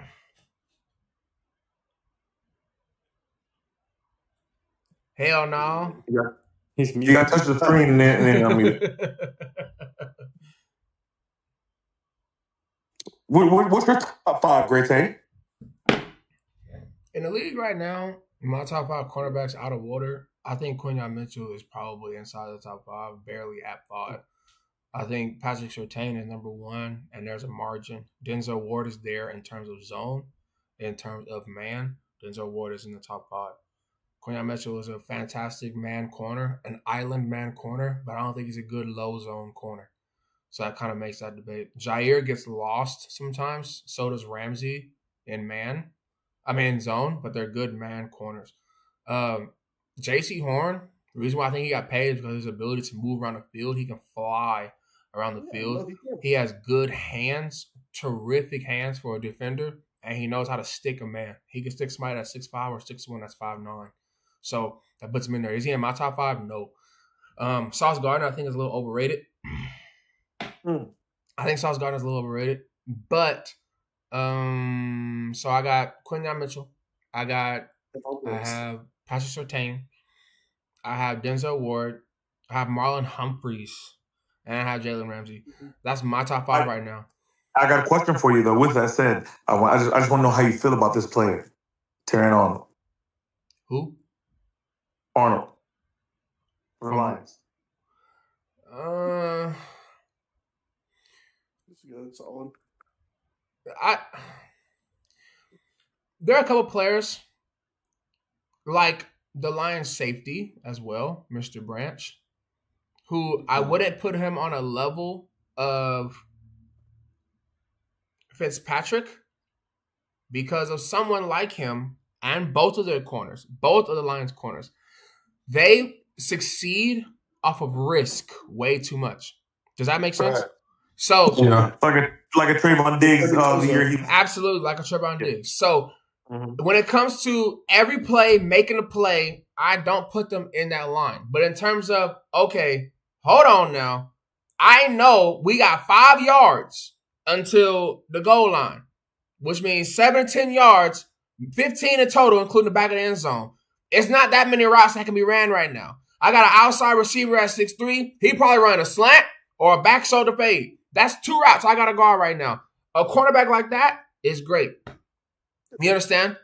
So there are cornerbacks like that situationally that I can rank on a different scale. But in terms of 100 yards the whole game, nah, he's not in my top 5. That's fair. That's fair. That's fair. Cam, do you have your top 5? Yeah. My top 5 cornerbacks, I'm gonna have to go with Surtain at 1. Watch out, baby. I'm sorry. Surtain at 1. At 2, I'm gonna go with Peter Cohu. I'm just messing with you. Shout out Peter. I'm gonna go with Shout out Katie. At 2, I want to go with Alexander, but like y'all said, he on and off. He very risky, so I'm gonna have to go with Ward. At 3, I'm gonna have to go with Gonzalez out of the Patriots. Yeah, I know he's young. He definitely top 10. Gonzalez is definitely top 10. We're going off what he said, and we're going off of last year's stats. I've seen him lock up many dudes. Then we're gonna have to go McDuffie at 4, and I don't know who I want to put at that 5. Gotta take Quiniano Bay, man. Yeah, I'm gonna go with him at 5. I'm putting him at 5. You got to take it with a grain of salt for me a little bit because I'm an Eagles fan. But however, you have to look at his production. The man does not allow big receivers to have good games. He doesn't. He done played a lot of big receivers too, just in his division and then in playoffs. He has to see Gary Terry twice. He didn't see Mike Evans. Yeah, he didn't see CD, so he didn't see a lot of people. Oh, the whole point of the cornerback talk and everything is the value of re-signing your cornerbacks early, like just overall generational player. Example, Quinyon Mitchell, more Christian Gonzalez, because he's been his second year in the league now. But if you re-sign him now, thank you, and then let his contract hit in a couple years, by the time his contract hits, he's now going to be the highest paid corner because someone's going to top that eventually in the next couple years. Right, and the cap space is going to steadily increase, so yeah. Yeah, like Patrick Mahomes' contract. At the very time it was signed, oh my gosh, it's elite. Now he has like the 10th or 15th, somewhere in that range of the best quarterback contracts. Yep. That's why it's important to sign them early if you know that they're a hit. So, like, don't wait on Christian Gonzalez. Don't wait on Quinton Mitchell. Maybe one more year for Quinton Mitchell. But don't wait too much. I agree. So I do agree with that. You have to start paying your people early, man. Just to get it out the way, to help your team with cap space and whatnot. Yeah, facts. And So, just because you go ahead. just because these dudes are starting to fall off each other, they're starting to become like NBA, where it's a player-ran league, and I think the owners are trying to keep that from happening. But if you keep letting it, just like Jamar Chase, he's seen how much Jetta got paid. He went out, did what he did. He said, "Well, shit, I want at least a penny more." You know what I'm saying? So he wants to get all just feeding off each other. Yeah. So Because if you go ahead. go ahead, continue. No, I respect that because if you're the best at your position, you know, and you're consistently doing it, especially in Jamar Chase's case where his quarterback takes the most sacks in the league, and you're still out there putting up 1,700 yards at receptions, you know, or receiving yards. I mean, you deserve to be paid. Y'all are making it happen with bare minimum, you know. Aaron Rodgers, where we going? I think Pittsburgh's the best move. Yo. Oh, snap. Hold on. Breaking. So earlier we were talking about Chris Paul, and my guy's having a little technical difficulties here, but just want to make sure. We got a big Chris Paul fan here in the house. He thinks he's the best point guard ever, right? So I hope everybody understands that. We got somebody that thinks Chris Paul's the best. And is. So What's your argument on that? And is. Okay, so here's what I'm gonna do. Hopefully everybody's okay with this. We're gonna go. Do you want to save yourself for best point guard ever, or do you want to put him somewhere on the best list ever of players? Which argument do you think you can help yourself out with? Because I think my guys got you beat either way. He's the best point guard ever. Okay, so we're gonna put 2 minutes on the clock. We're gonna put a minute on the clock, and we're gonna let you go at it to make your argument for why he's the best point guard ever, Mr. Blake. And then I don't need a full minute. All I need to say is every team he ever played. Whoa. You're gonna get 1 minute to go, and then after that it's gonna be 2 minutes. You're gonna fight for your life. You got it? Nah, 3, 2, I don't 1. need that long. I don't need that long. All I'm gonna say, I'm looking at Matty Ice right now because he had something to say when I came in this month. Tremendously make any team better. Like the record gets better. He's a winning player. Injury stops him from winning championships. And that's the argument that you have to say he's not the best, then I don't want to have an argument with you. And you know that's the truth, Matty Ice. Can I go? No, he still has some time. I hope he has something else to say because that's not. Somebody go ahead and go. Tell me how I'm lying. Did I say anything wrong in that statement? Okay, so we're gonna put 2 minutes on the clock. 3, 2, 1. Have at it, boys. Yeah, you can say nothing wrong in that statement at all, but then guess what? I can say that statement for 3 other point guards. I can say that statement for Magic. The Lake Show, as soon as he got in the league as a rookie, yeah, he had help, but so has Chris Paul. And we can take out his New Orleans years. We can just put him when he got to the Clippers. As soon as Magic got in the league, he's a finals MVP. What are you saying? This is Magic. Never once have these guys been bad ever. Even when the man had AIDS. He played against people that look like Jamal on the court. He played against people like that. Don't disrespect the era, man. You can't do that. You can't do that, He played against plumbers. Yeah, see, come on, man. I'm a LeBron fan. I want to have that argument too against Jordan, but I just can't do that. You got to respect it, bro. You got to respect the time era and the thing that he grew up in. Magic Johnson. I can even put Curry over him. Let's go Curry. He didn't play plumbers. Curry has beaten this man one-on-one, head-to-head, face-to-face, nigga. I done came in your house and ate your food and left you. I left you a bite of it. That's it. I just left you a bite. Injuries, though. It was injury. Hey, man, I'm sorry. Look, I'm injury prone. I'm injury prone myself as a person. But it happens. Injuries is a part of the game. You gotta take that. If it wasn't for injuries, Chris Paul would have him some. And Chris Paul the only dude that got a veto trade. If it wasn't for injuries, a lot of players would be better than what they was. Was that veto trade because he was so dominant, or was that veto trade because Kobe dominated? That was because of Kobe. You know what I mean? You gotta say like that. We had already seen Kobe when he had help. That shit was ugly. Nobody could beat them. And I hate Kobe, but you gotta respect greatness. When he had Shaq. Let's just compare it to the point guard. Let's go to John Stockton, right? Chris Paul. Are we talking about John Stockton? Are we talking about John Stockton? Chris Paul has one award more. We're talking about John Stockton right now, my guy. John Stockton has the most assists in the NBA. Motherfucking point guard. Hey, 3,000 more assists. We're talking about John Stockton. But Chris Paul has no accolades either. Hey, I want you to do me a favor and go pull up a John Stockton highlight and tell me the first few. See, and look, you sound like my brother with that. I hate when y'all say the highlights because John Stockton played all the way to the early 2000s. So if that's the case, then hey, don't go pull up no AI highlights because he played in their time era and was still averaging 8.3 assists. This man played until he was 40 years old, and he did it from the 80s, 90s, and the early 2000s. Hold on. Matt, go ahead. So Chris Paul's been the best point guard on any team he's been on, right? Is that what you're saying? Fact. No, he wasn't better than James Harden. He wasn't the best ball handler in Houston. He was the best playmaker in Houston. Hey, I got one thing to say. James Harden sold that game, did he or did he not? James. I don't care. What did James Harden do with Chris Paul went out there? He sold it, and I can't even look, and I'm still already faulty, but I'm agreeing with you on this because I had this argument with somebody else, so I can't change up my argument. Before Chris Paul got hurt, he was balling, and they was on the Warriors' butt. They was on their tail. They could have won. Injuries matter, brother. Shoulda, If I- woulda, look, I- coulda. I like He's the to- best player. if a lot of He's the if Grant Hill never got hurt, Orlando Magic have at least 1 or 2 rings. If Trace McGrady never got hurt, he's a top 5 player of all time. Penny Hardaway. We can't say they never got I hurt. That's get a it. part of the game, And bro. Brandon Like, Roy I never get got it. hurt. There's a lot you of feel people me? who It's a say part of the game. I give you that. I give you that. But at Chris the Paul end of is the day, great. He top 3 all time for sure.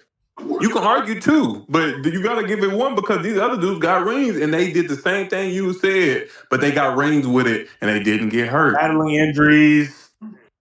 I stand on my statement that Chris Paul is the best PG ever, and I mean that. And I feel it. Shit, And I feel it. mean, I tell you, if Magic never got A's, y'all in trouble. Jordan only got A's 4 is crazy. rings. A's is crazy.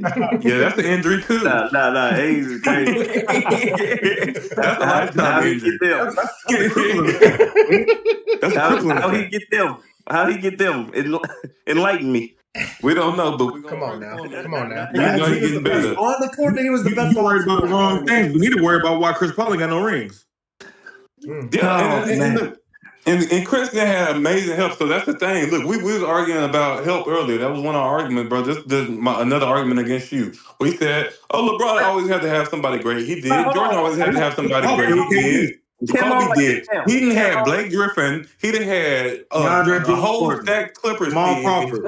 Okay, Cam. I want you to go down the list. I want you to go down the list of Chris Paul teammates one by one. Be serious right now. Hurry. Devin Booker. And I'm gonna do it. I'm let me fair tell you- with it because I'm not like other people who do stuff and be like, LeBron has played with 20 All-Stars knowing that them All-Stars was old as hell when he played with them. That don't matter. That don't matter. I'm gonna be. Hold on. Whoa. There's a song. There's a country song. Rest in peace. Hold on. There's a country song. Rest in peace. He said, I'm not as good as I once was, but I'm as good once as I ever was. So you tell me in a 7-game series, someone who wasn't great at a particular point in time can't be good for 2 games. Be for real now. That's the case. You telling me that Carmelo Anthony with the Lakers is the same Carmelo Anthony with the Nuggets and the Knicks? Cam, I don't like that, Cam. You said something about Blake Griffin, and I don't like that. Wait, did you disrespect Blake Griffin? Are you serious? Because y'all seen Blake Griffin without nobody get the Detroit Pistons to the playoffs that nobody had ever. The bad boy Pistons only got to do that. Blake Griffin did that with one knee. We are seriously talking about the same Christopher Paul that had Kevin Durant and Devin Booker, right? Yeah, let's talk about that. Hey, what that team look like now? Can somebody point out that team right now? Tell me they're doing the same thing they did with Chris, not winning. Exactly. When Chris Paul, Wemby gone. They were still doing Wemby ain't been gone that long. They look, even when Wemby was there, he was doing good. He averaged 8 assists, brother. He good, but guess what? They better than last year, but they still wasn't a threat. Hold on. What'd you say, Matt? The Spurs had to trade for a point guard of De'Aaron Fox because Chris Paul can't get it done as a No, you're wrong. You're definitely wrong. They wanted a scoring guard. Wemby was having a great season with Chris Paul before he got injured. So what you're telling me? Oh, go ahead, Solomon. I was saying, what about the guards that can score and get assists, right? Like, if we got point guard isn't just about assists; it's about scoring and assists. Right. So what you're telling me, Matt and Solomon, what you're saying is Chris Paul is good and all, but he's not a needle pusher. He doesn't make a team a championship team. He does. Right? He does. The Suns He'll make it to the playoffs team. The Suns made it to the finals. He made it to my playoff team. What they look like now? He did great with the Thunder. He did great with the Let's be fair, Maddie. When he was with the Thunder, let's be fair, the year before that, they were horrible. They won an extra 30+ games with him. He helped make them a playoff team. And that's what I'm trying to say. Therefore, he's the best point guard ever. Hey, my bad. Hey, point guard ever. I just got breaking news. Najee Harris, we were just talking about this, just signed with the Chargers.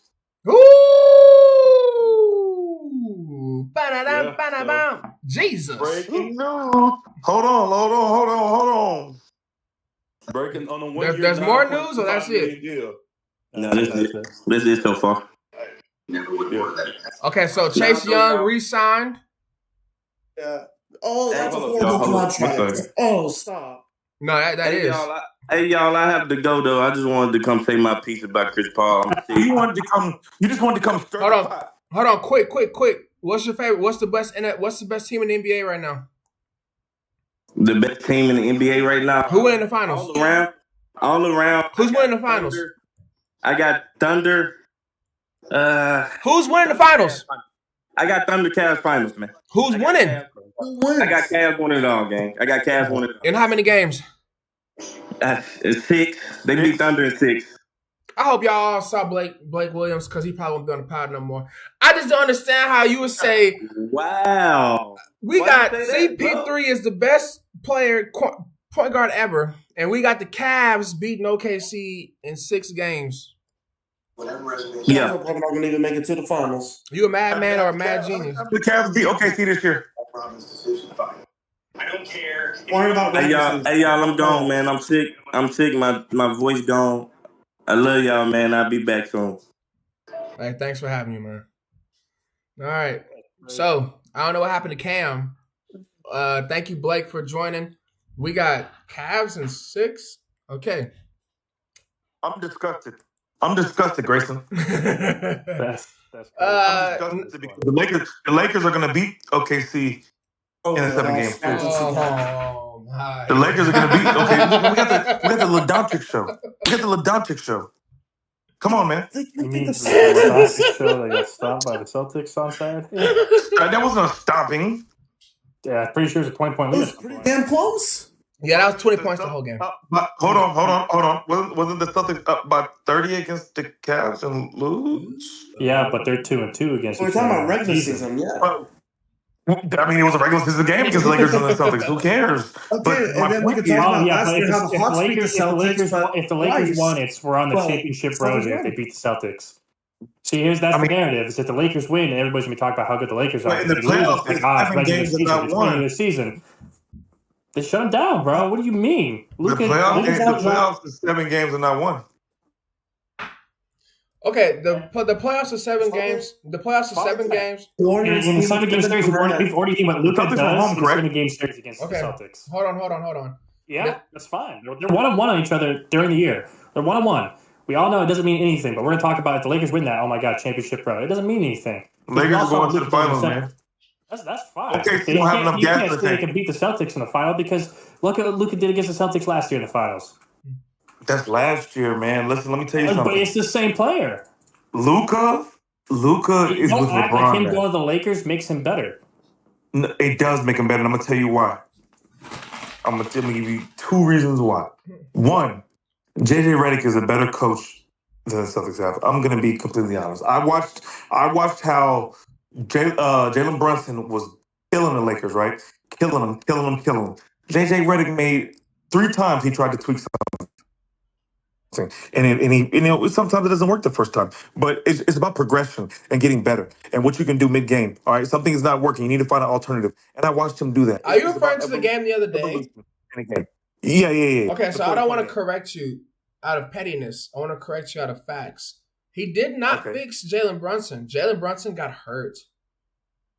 When no. I'm not saying That's not what I'm saying. What I'm saying is, if you watch the game and you break down the game, how they were switching on those screens, how they were going under, how they were going over, how they were playing the drop, it changed 3 or 4 times. If you watched how many times that Jalen Brunson actually was attacking downhill versus coming off the screen and shooting the ball or attacking the basket. Why are we talking about the Knicks? Because we know the Knicks Okay. can't be there. No, we're talking about the Okay, Lakers. but the I'm just showing you the difference, especially between Darvin Ham and JJ Redick, and why I think the Lakers are true contenders. Yeah, sure, that's fine. We're Look, not I arguing agree that the with Lakers you. aren't true contenders. We're talking about if you're going into a final, like that's I totally just said different. that the Lakers are going to the finals.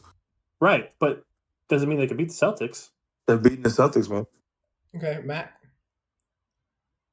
I was going to say, I agree with you that JJ Redick's a better head coach than Darvin Ham. I agree with you, but don't act like making simple adjustments on how screen works because it's not working. It's just being an amazing head coach. That's just the basics of being a decent. That is basic. You're correct. That's minimal. But the small things are what are going to get you wins. Doing the small things right. You can The do small a million things will get right, you but if you do the wins, small but the things wrong, great things will get you championships. you're not wrong. However, when it comes to basketball, because basketball is a game of runs, right? The team that gets the most runs is going to win the game in the end, right? The team that's putting the ball in the basket the most is going to win the game. the team that's defending the rim, the team that's attacking on the perimeter, the teams that are doing these things. So what I mean is, when you're doing the small things right, small things lead into big things. When you're playing your man, when you're playing your zone, when you're playing off of each other, when you're having a good game and your teammates not having a good game, whatever the case may be, the small things turn into those great things, as you say. Okay, so I'm gonna ask a series of questions that involve yes or no. Lakers, a top 10 team right now? Yes. Of course. Yes. Is Milwaukee a top 10 team right now? Yes. Yes. I said on the cusp, but yeah. Is Memphis a top 10 team right now? No. Record wise, but no, not as a threat. Cleveland? Sorry, I got No. my daughter. Cleveland, Yes. OKC? Yes. Yes. Boston? Yes. Yeah. New York? No. No. They have No. not one game this season against the top 10 team. You're right. Yeah, no. Houston? Actually. No. I think they're tough. Yes. I don't Top know. 10? Yes. No, we're talking about Yeah, top 10, not top 5. I'll say they're We're on the talking bridge. top 10 across both sides. Total. Golden State? Tough right there. Yes. Threat wise, the yes. record doesn't Ranked speak. in top 10. I mean, The record I don't don't think count the them as record- the threat they are. Yeah, 100%. They're a And the threat. Timberwolves? No. No. Julius Randle is poop. That's what I love Anthony Edwards, but Julius Randle's killing it for me. And Gobert a little bit. Okay, What I so out of would say every is- team... Go ahead. What I was gonna say, the Timberwolves show flashes of top 10. So are the I don't think Timberwolves they're 50-50, y'all saying, or no? Everybody's saying no. No, I do think They're on the No, bridge. Jaden McDaniels is if they not are really not your top 10, next they're 11 or needle 12. movers. Okay. So I out of think they're everyone we 50-50. just named, we're going to take Timberwolves out because that was the one everybody said no pretty much, but close. So that's the top 10. There are two teams with a 50 or under road record. You want to guess those two teams? Yep. I think the Knicks are one. Knicks are one, and the Timberwolves. No, he's taking Timberwolves out. Oh, I about to say they had a horrible road record. Okay, the Knicks are one. Lakers are good on the road. Who else did we name as a Is it the say? Nuggets? It gotta be Memphis. He didn't say Nuggets. It gotta be Memphis, isn't it? Well, I already counted the Oh, yeah, Nuggets. Memphis I is counted the horrible Nuggets. on the road. Yeah, Memphis and So you want me to say the teams Memphis and again? the Knicks. I'll say the teams Yeah. again. Cleveland, OKC, Denver, Lakers, Boston, New York, Memphis, Houston, Milwaukee, Golden State. I stopped there. I think Houston bad at them. Yeah, I would say it's Knicks and Milwaukee. Oh, Golden State was pretty bad on the road too. I say Golden State and Knicks Matthew? or Memphis and Knicks. I'm saying New York and Milwaukee. Yeah, I'm the same with Matt. Sauce? New York We for all got one. New Who York. did- I said New York and I said Memphis, I believe. So Yeah. New York's record on the road is 19-12. Oh my. Better than I thought. Looking at all the teams that we talked about in terms of playoff push, top 10, Milwaukee, road record, 14-16. Yeah. The only other team inside the top 10 with the 500 and lower are the Los Angeles Lakers at 15-15. What you trying to say? No, I'm just What's okay? Hold on. I gotta be a caveater. What is this? Are we factoring in pre-Luka or no? Just in general. No, we're not. We just go off the whole No, season, and no, when it's not. when you're doing We that, got no, to, when you do you no, you have gotta be to. no, you gotta be real. It was some games that they had no AD or Luca, so you just had 40-year-old Bron and stuff like that. So it's okay. I'm all right with the 15-15 because the roster I'm has okay changed. with 15-15, but Yeah, I'm the also roster really has changed 3 times this year. For a roster that's changed 3 times, and for teams mates to get comfortable, you got to forget Finley Smith wasn't there. What's the name? Vanderbilt just came back. Like this is a whole different team, 3 different times. Speaking, I'm okay with speaking that. of Lakers, let's talk about current Lakers away game right now. And they're down 8 points to the Nets. Yeah, they're losing to the Nets. So that's a great point. And the reason Uh-oh. why I say that, but go ahead, Solomon. How much time left? They have 2 losses since they acquired Luka. Aren't they both on the road? 3. They have 3 losses. They lost the Celtics like 3. The Celtics was the third one or the second one? I thought the Celtics was the second. The Lakers were the third one. They were 8-2 prior to that Celtics game. And both games were on the road. Mm-hmm. So speaking of that, the reason why I mentioned that is because out of all the top teams, Lakers have struggled, so it seems, on the road, and we lose LeBron for 2 weeks. What does that mean for the playoff push? If they might be playing more games on the road than at home. That means a lot, especially with Rui being out, Jackson Hayes being out, Warren Finley's not playing tonight. Cleaver's been hurt, but Rui's been hurt as well. But Finley and LeBron being out really kind of, that's bench play. Yeah, the whole team's out. Yeah, and the defense, their defense is literally based off energy and depth. Right now, they have no depth right now, like at all. They've been, like I said, we said they've been a top defensive team, but only because of scheme, not the players. I mean, I can't say they're not fighting because Austin Reeves damn near has a triple double, and Luka does have a triple double. But look at Luka's struggles. He's like 4 for 20 something. Luka is 6 for 22. Yeah, that's nasty. It's very nasty. Austin Reeves is 1 for 12. Right. Yeah, that's nastier. We've talked about Luka for years, though. We know that by himself, he hasn't been able to do it, right? The only reason he got to the final was because they had Kyrie. Like that's like he got to a Western Conference final with Kyrie. He had a whole team. Well, no, I know, but I'm saying that Luka has never been able to push the needle by himself. But then this goes back to the conversation we always have: is that we know that you cannot win an NBA championship without a supporting cast. But but y'all forget that Luka went to the Western Conference Finals. He went to the Western Conference Final, but he didn't get to the finals. Yeah, but he did that with nobody. I think the biggest thing we got to pay attention also got the Western Conference Final too. The thing we got to pay attention to right here is that it's not just about the playoffs anymore with Luka. It's that every game is televised. Every game is focused. So those games when he's playing bad, like when Westbrook, when he was in the spotlight, when he's playing bad, it is maximized. It is shown. Oh my God, what is this? When he's playing good, he will be the king of kings on top of the crown. So take that into consideration, right? And nobody's answered the question, where do y'all see the Lakers after 2 weeks without LeBron being there 2 weeks in terms of playoff push? They're gonna be the third seed. I think the Nuggets jumped them. They're going to, because let's see who do the Lakers play in the next 2 weeks. That's what you have to look at. I'll read it off to you right now. Let me pull it up. And then next 2 weeks they're playing Brooklyn. They're playing Brooklyn tonight. They'll play Milwaukee on Thursday. Ooh, Denver on Friday. Phoenix on Sunday, San Antonio 2 Mondays from now, Denver that Wednesday, Milwaukee that Thursday, Chicago. We're going to lose every game but San Antonio. That's 5 games. That's 5 games that they lose right there. Yeah, so we're third seed. And they're losing to Brooklyn right now. Yeah, we're losing to the third seed. Maybe fourth.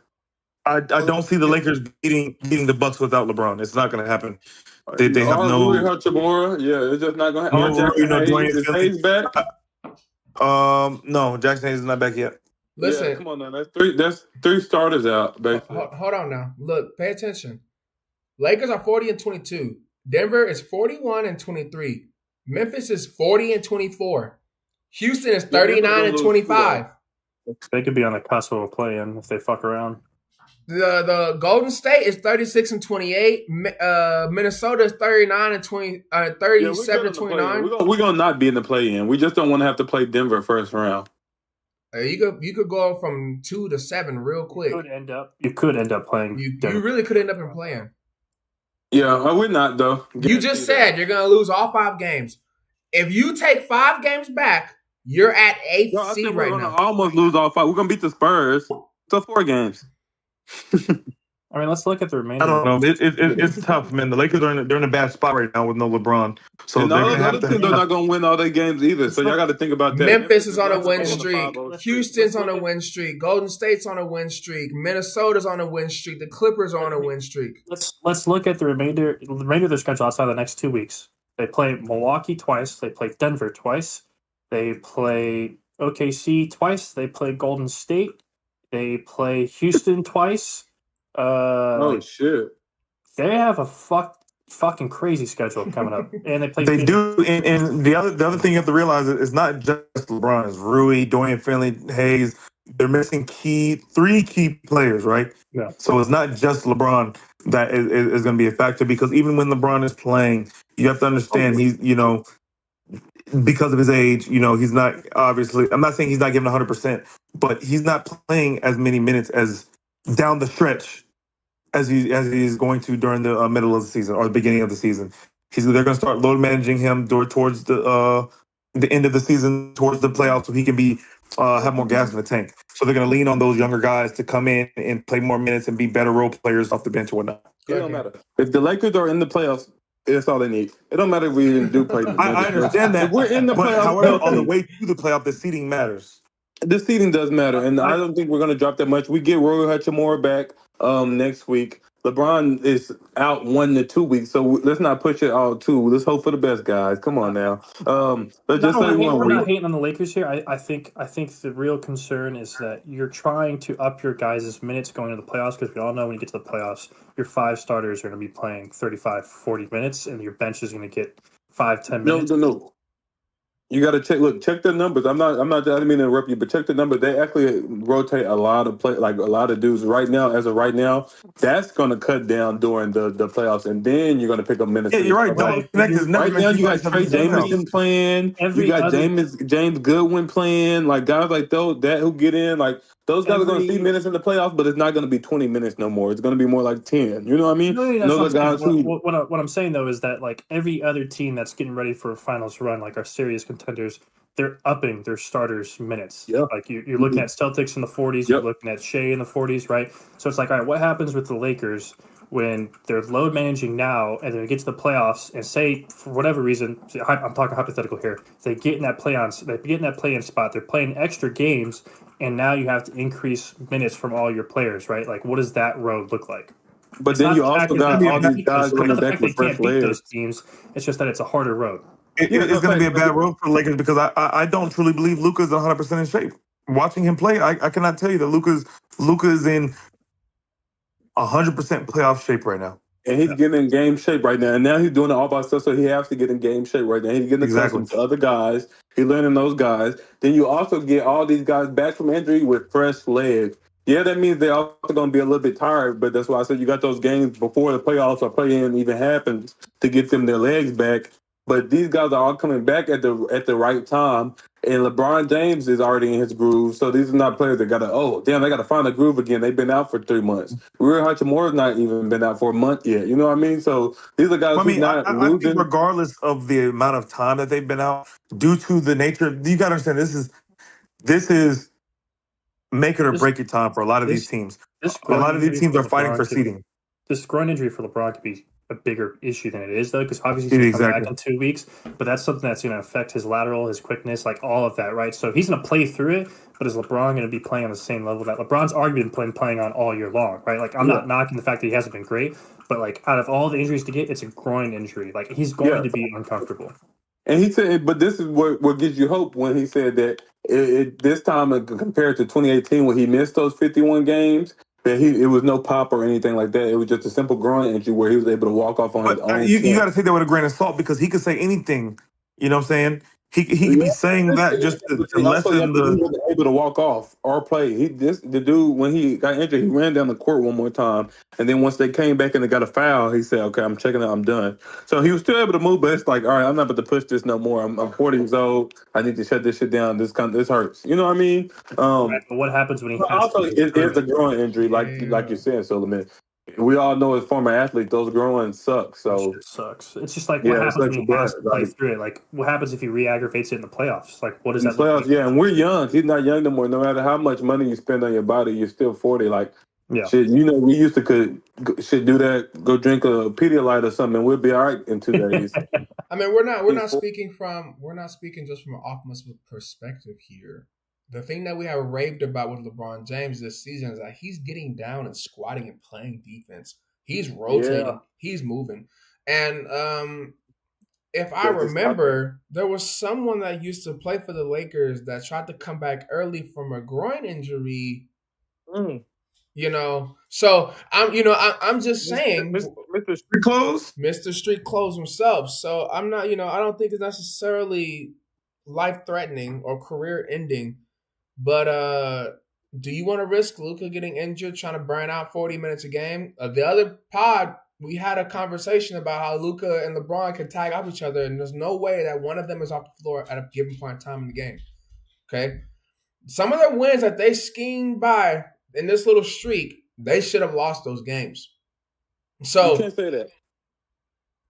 You can't say that only because I say they scheme by, but if you won 3 games like that where you barely got by, that's just regretting the win. This like you said, these are the games that matter. So it's going to be more fighting. Let's fight it out games because we need the seeding games. So these are going to be games that's close. And the game that you said and they barely lost have all been rivalry games. You know what I mean? Here's what I'll say about that. Good point. Counterpoint. Look at the Chiefs. How many close games did they squeeze by? Yeah. And then, as soon as they played somebody that punched them in the mouth, what happened? I fear that the Lakers, how they're playing right now, they're doing great jobs of winning games in regular season. But the first round, they go down 2-0. If it gets nasty, they're going to get out of there. LeBron James, King James, Jesus Christ, whoever's on their team, right? If you want to talk about they're 9-3. They were 9-3, right? We're talking about it once they acquired Luka. Right, they lost to Utah 131-119. They lost to Charlotte 197. They beat Update. Lakers are my bad. Lakers are down 4. Denver, they beat Denver by 23. Beat Dallas by 8. Beat Minnesota by 10. Beat the Lakers by 4 and by 6. They beat New Orleans by 15. They beat New York in overtime by 4, then lost to the Lakers. Or not to the Lakers, to the Celtics. Their games have been close. It's not like they've been outstanding, which is, I think, credit to a good defense because they're winning close games. But it's not like Luka was just this amazing overall upgrade to the team. He helps with the scoring and he makes LeBron's life easier. But it's not like the biggest game changer. They were still on fire before Luka even got there. Arguably, they were playing better before Luka got there. Thank you. That's fair too. Let me see. They're down. Matt, anything? Lakers are down 4 with 3 minutes left. I don't want to interrupt or anything. I've been looking at the NFL side of things. Just want to let y'all know and our audience know that some news just came out that Kyle Juszczyk of the 49ers, they've told him that they plan on releasing him. Cam, reach your mic, I please. just want to make that. What? I just want to. No, you're supposed to tell me what the special is. Oh, I'm sorry, y'all. But Kyle Juszczyk is planning on being released by the 49ers, and I just wanted to go ahead and make it aware. So far, the 49ers have lost quarterback Josh Dobbs to the Patriots, running back Elijah Mitchell to the Chiefs, offensive tackle Jalen Moore to the Chiefs, linebacker Dre Greenlaw to the Broncos, safety Talanoa Hufanga to the Broncos, cornerback Charvarius Ward to the Colts, offensive guard Aaron Banks to the Packers, wide receiver Deebo Samuel to the Commanders, and now about to lose Kyle Juszczyk. So just to let y'all know what's kind of going on with the 49ers right now.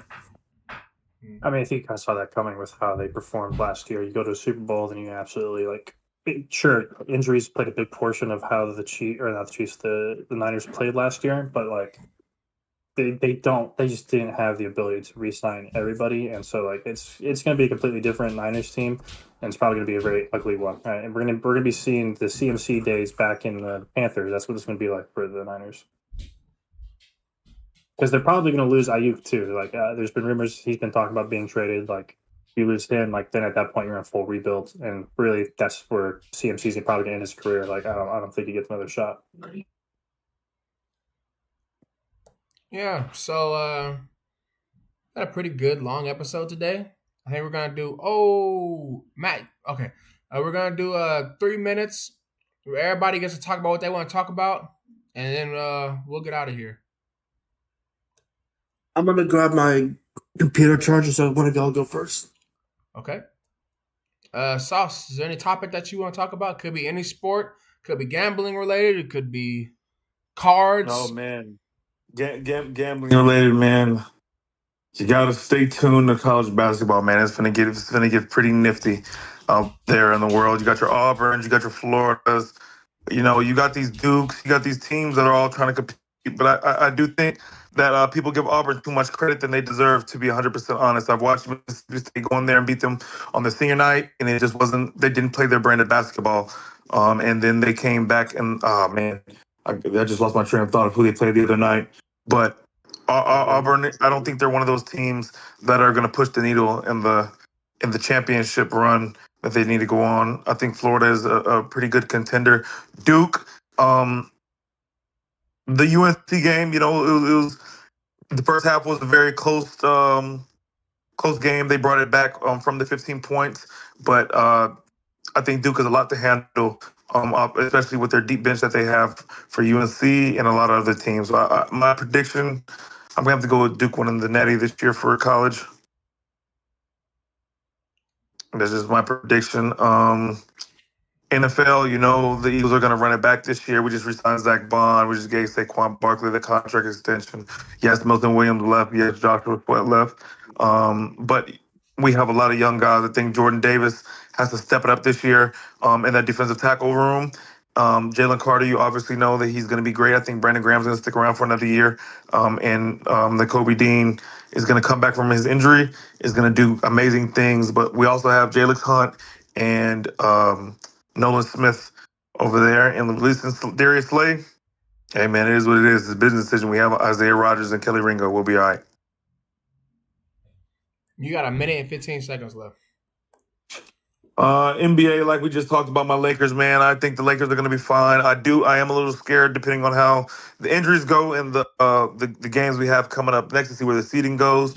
But I'm more so concerned just on the way we're able to play these games without these stars and how it's going to look going forward. Luka being the guy in these situations. So we're gonna have to see how tonight goes if they do end up losing to the Nets and how they assess that. But I'm just focused on continuing to monitor my Eagles, man, and see what we acquire, we release, and what we can do with this little bit of cap room we got. Howie's a freaking genius of a GM. So it is what it is. You still got 57. Dang. Oh, no, you have 30. All right. If y'all are gonna gamble on anything, man, make sure you look at those smaller schools in college, man. I've had pretty good success taking the smaller schools, taking a lot of spreads. Tonight was a very good night, 6 spreads on a lot of the dogs in college. So, and another tip, when y'all are reading these lines, man, y'all need to pay attention. I do use a good app. It's called Rhythm. I go there and look how many games people win against the spread when they're favored, things of that nature, and it works out for me in a pretty good way. Time. Thank you. So you can stay, with everybody as they do their sign-offs, or, you're free to leave if you want to. But again, that was Sauce. Thank you for joining and going with us on your first episode, and I hope to see you back, man. Solomon, you want to have your 3 minutes? Yeah, I don't think I'll steal your thunder because I have a pretty good idea of what you're going to talk about in your segment, so I'll let you cover that portion of it. But MLB season is coming around, so I'm excited for that. I'm sure we'll get some more talking about that later in the week. I think the thing that I'm going to cover is Formula One season opener starts qualifying is on Saturday, but we'll get the race on Sunday. The big news following Formula One is that 7-time world champion Lewis Hamilton is now racing for Ferrari after leaving Mercedes. For those that are interested, I don't watch a whole lot of car racing, to be fair. Formula One's about the only thing that I watch, and it's probably like my reality TV. I'm not a big reality TV person, but if you have Netflix, Drive to Survive is a great show to kind of get you caught up on all the drama and everything that happens within Formula One. There's a lot of backstory to the last 5 seasons of Formula One, but the season should be good. And it looks like Red Bull's finally kind of falling off of their rise to glory over Mercedes. McLaren's kind of taking that front foot. Ferrari's looking fast, kind of want to take in that avenue, seeing if they can get a world championship under their belt. But a lot of driver moves. I think we'll have 5 rookies this year in Formula One, which is a lot. And then I think outside of 3 drivers on the entire grid, everybody's racing for a new team. So that'll be interesting to kind of keep track of. Formula One's always great to watch. You do have to wake up early because a lot of the races happen European time or over in Japan, whatever the case is. So, but great sport to watch. Really enjoy it. It'll be fun to watch this season. Drama always happens. People are always crashing. People are getting in fights, whatever the case is. But that's kind of the stuff that I kind of keep track of outside of just the normal 4 big sport takers. Excited for Red Sox baseball. Spring training cannot be over soon enough. So far, everybody on the Red Sox has gotten out squat healthy. So I'm going to knock on some wood there so far because people keep getting hurt. But we all know baseball season, long season, 162 games. So whoever can stay the healthiest throughout those 162 games has a pretty good shot. You can still be healthy and suck, but if you're looking to chase a ring, you got to stay healthy. So that'll be fun to watch. They opened this season opener is in Texas, so hopefully I'll get to go to that. That'll be fun. Go see Garrett Crochet, dice up some Rangers. Maybe see a DeGrom Crochet match down. That'd be pretty sick to watch. 45. All right, I'll default my time to Maddie or you. You can talk about Garrett Cole if you want to. I have some ideas of what the Yankees should do because I don't think with that rotation, with losing Gill and Cole's really going to help them any. I think there's a lot of question marks with the Yankees in general. I think there's some interesting options that they can go and acquire. I definitely think there's people that they can go and trade for. I think Hunter Green could be interesting. Jarrett Jones from the Pirates would be interesting. Spencer Turnbull, he's an older option, but a veteran that you could go get out and get some innings out of. He's still a free agent, still something that you could acquire. Yankees definitely have some avenues they can go, but I think with losing Garrett Cole for the season and Gill being down for 3 months, Yankees in a tough spot in terms of pitching, and you're going to need it in that division, but much less you need pitching regardless to kind of get you to the playoffs, much less the deep run of the playoffs. Time. Good. Matt? All right, first off, before I go into my sports stuff, for the fans and everyone, this is Dallas right here. Dallas. He's been joining the show. He's a little tired right now, so he's just chilling, taking a little nap. Now, Solomon, I am glad you're still here. Because I'm going to show my pettiness because I did not let this slide. There is still no way you said Dan Marino is a top 3 quarterback of all time. I didn't say he was a top 3. I said he was a top quarterback. He was No, you specifically said top 3. We're going to put the replay up. We're definitely going to get the We clip. can go back and look at it, but I'm pretty sure I said top quarterback, Okay. and I didn't mean top 3, but I'm saying top quarterback in the NFL. So, like, because he's one of the, he has 5,000, or I can't remember what the exact number is, but I think it's like 5,000. No, that's not that. But, like, he leads all time in passing yards, right? And so, like, when Brady was going through his gauntlet, right, he was still having to overtake Dan Marino. I think he had 2 rings, and they were still talking about how Dan Marino was better than him, right? So, like, in terms of overall stats, when we talk about overall greats, like, stats still mean something outside of just the rings. Why Wayne Gretzky's in the conversation for one of the best NHL players of all time. I don't know how many rings he has. I don't know if he has any. Someone can fact check me on it. But he has the hardest goal scoring record, and the closest person right now is Ovechkin. I think he's like 8 goals away right now. But like that record hasn't been broken forever. But he doesn't have like a crazy record of like winning rings. You know what I mean? That was my point. Mm-hmm. But So sorry, I completely understand. No, you're all good. This is part of my time, so I'm all good with it. So like, because I specifically remember you said top 3 quarterbacks, so I was saving my segment because, of course, you got to bring up Tom Brady. He's the GOAT right now. And then when we look at number 2, you have to still kind of put Joe Montana. And after that, I would probably have to go Peyton Manning. Then maybe around there, Patrick Mahomes, John Elway-ish. Like, I'm not specifically making a list, but I was just overall trying to my point that Dan Marino wasn't top 3 because that's what I remember.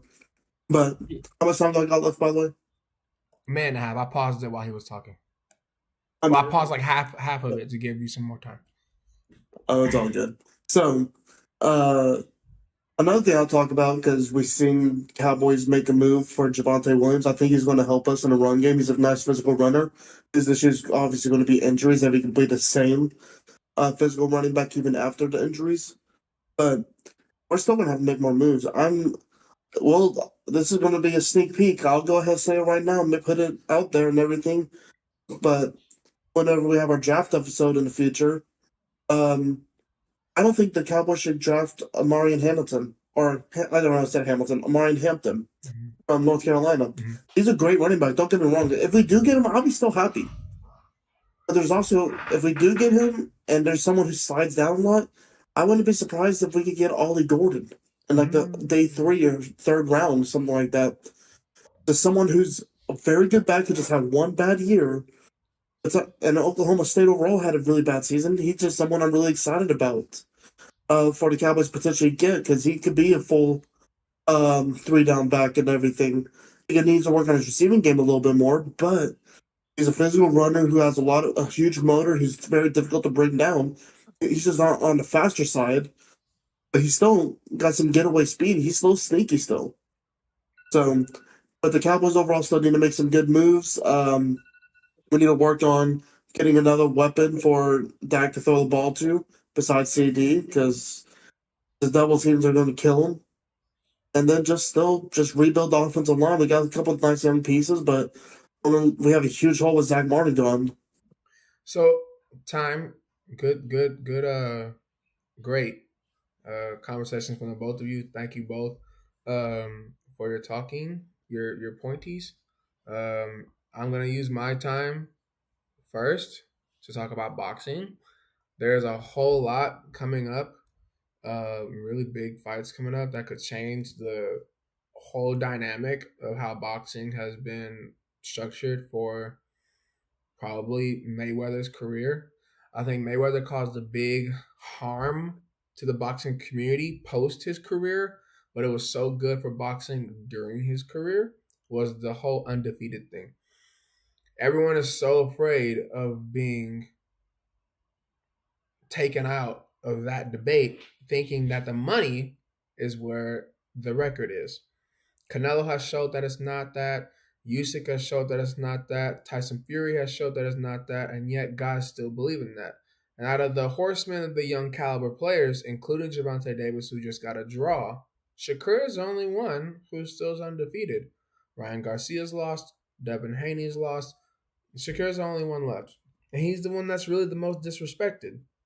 So right now, they dropped the power listing of the top 10 fighters in the game right now. Devin Haney is still a part of that top 10 at number 9.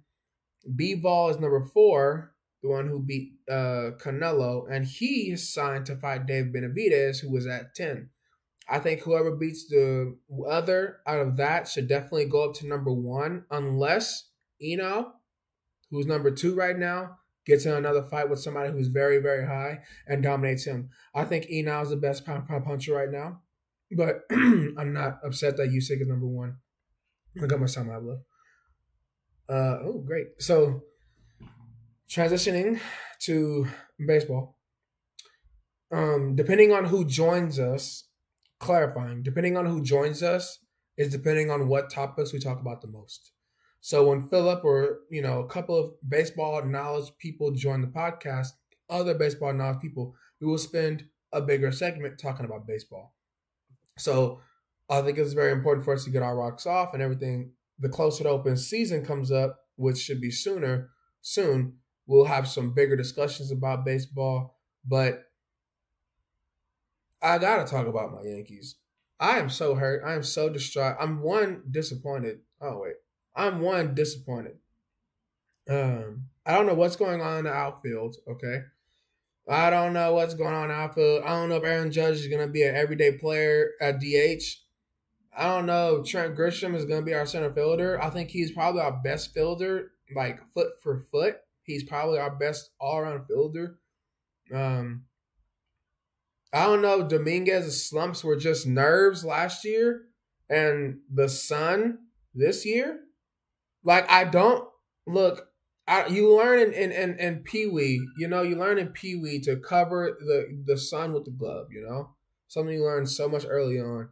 And between that and the fact that Stroman went from not wanting to be a bullpen, to now he could be the opening day starter, that is embarrassing as a franchise. You still have Max Fried. Yeah, we still have Max Fried. And we got Carrasco as well. Like, I'm not saying we do not have pitching. We have pitching. But I'm looking at Clay Holmes go to the Mets and become a starter, and he's throwing 9 Ks in spring ball, right? I'm looking at all the people, the little things like that we mismanaged. And if we don't get someone like Sandy from the Marlins, I really don't know. In our division, you need 6 pitchers. Okay? So our division chat, as in me and Solomon, Boston Red Sox, Yankees, you need 6 pitchers. And in our league, the 3 of us, I think the Rangers, Boston, and the Yankees are the 3 best teams in that league by a little margin. And then after the Orioles, a wide margin. So it'd be very interesting to see where the Yankees end up. I think on our next episode, I think we should do my time's up. But we should do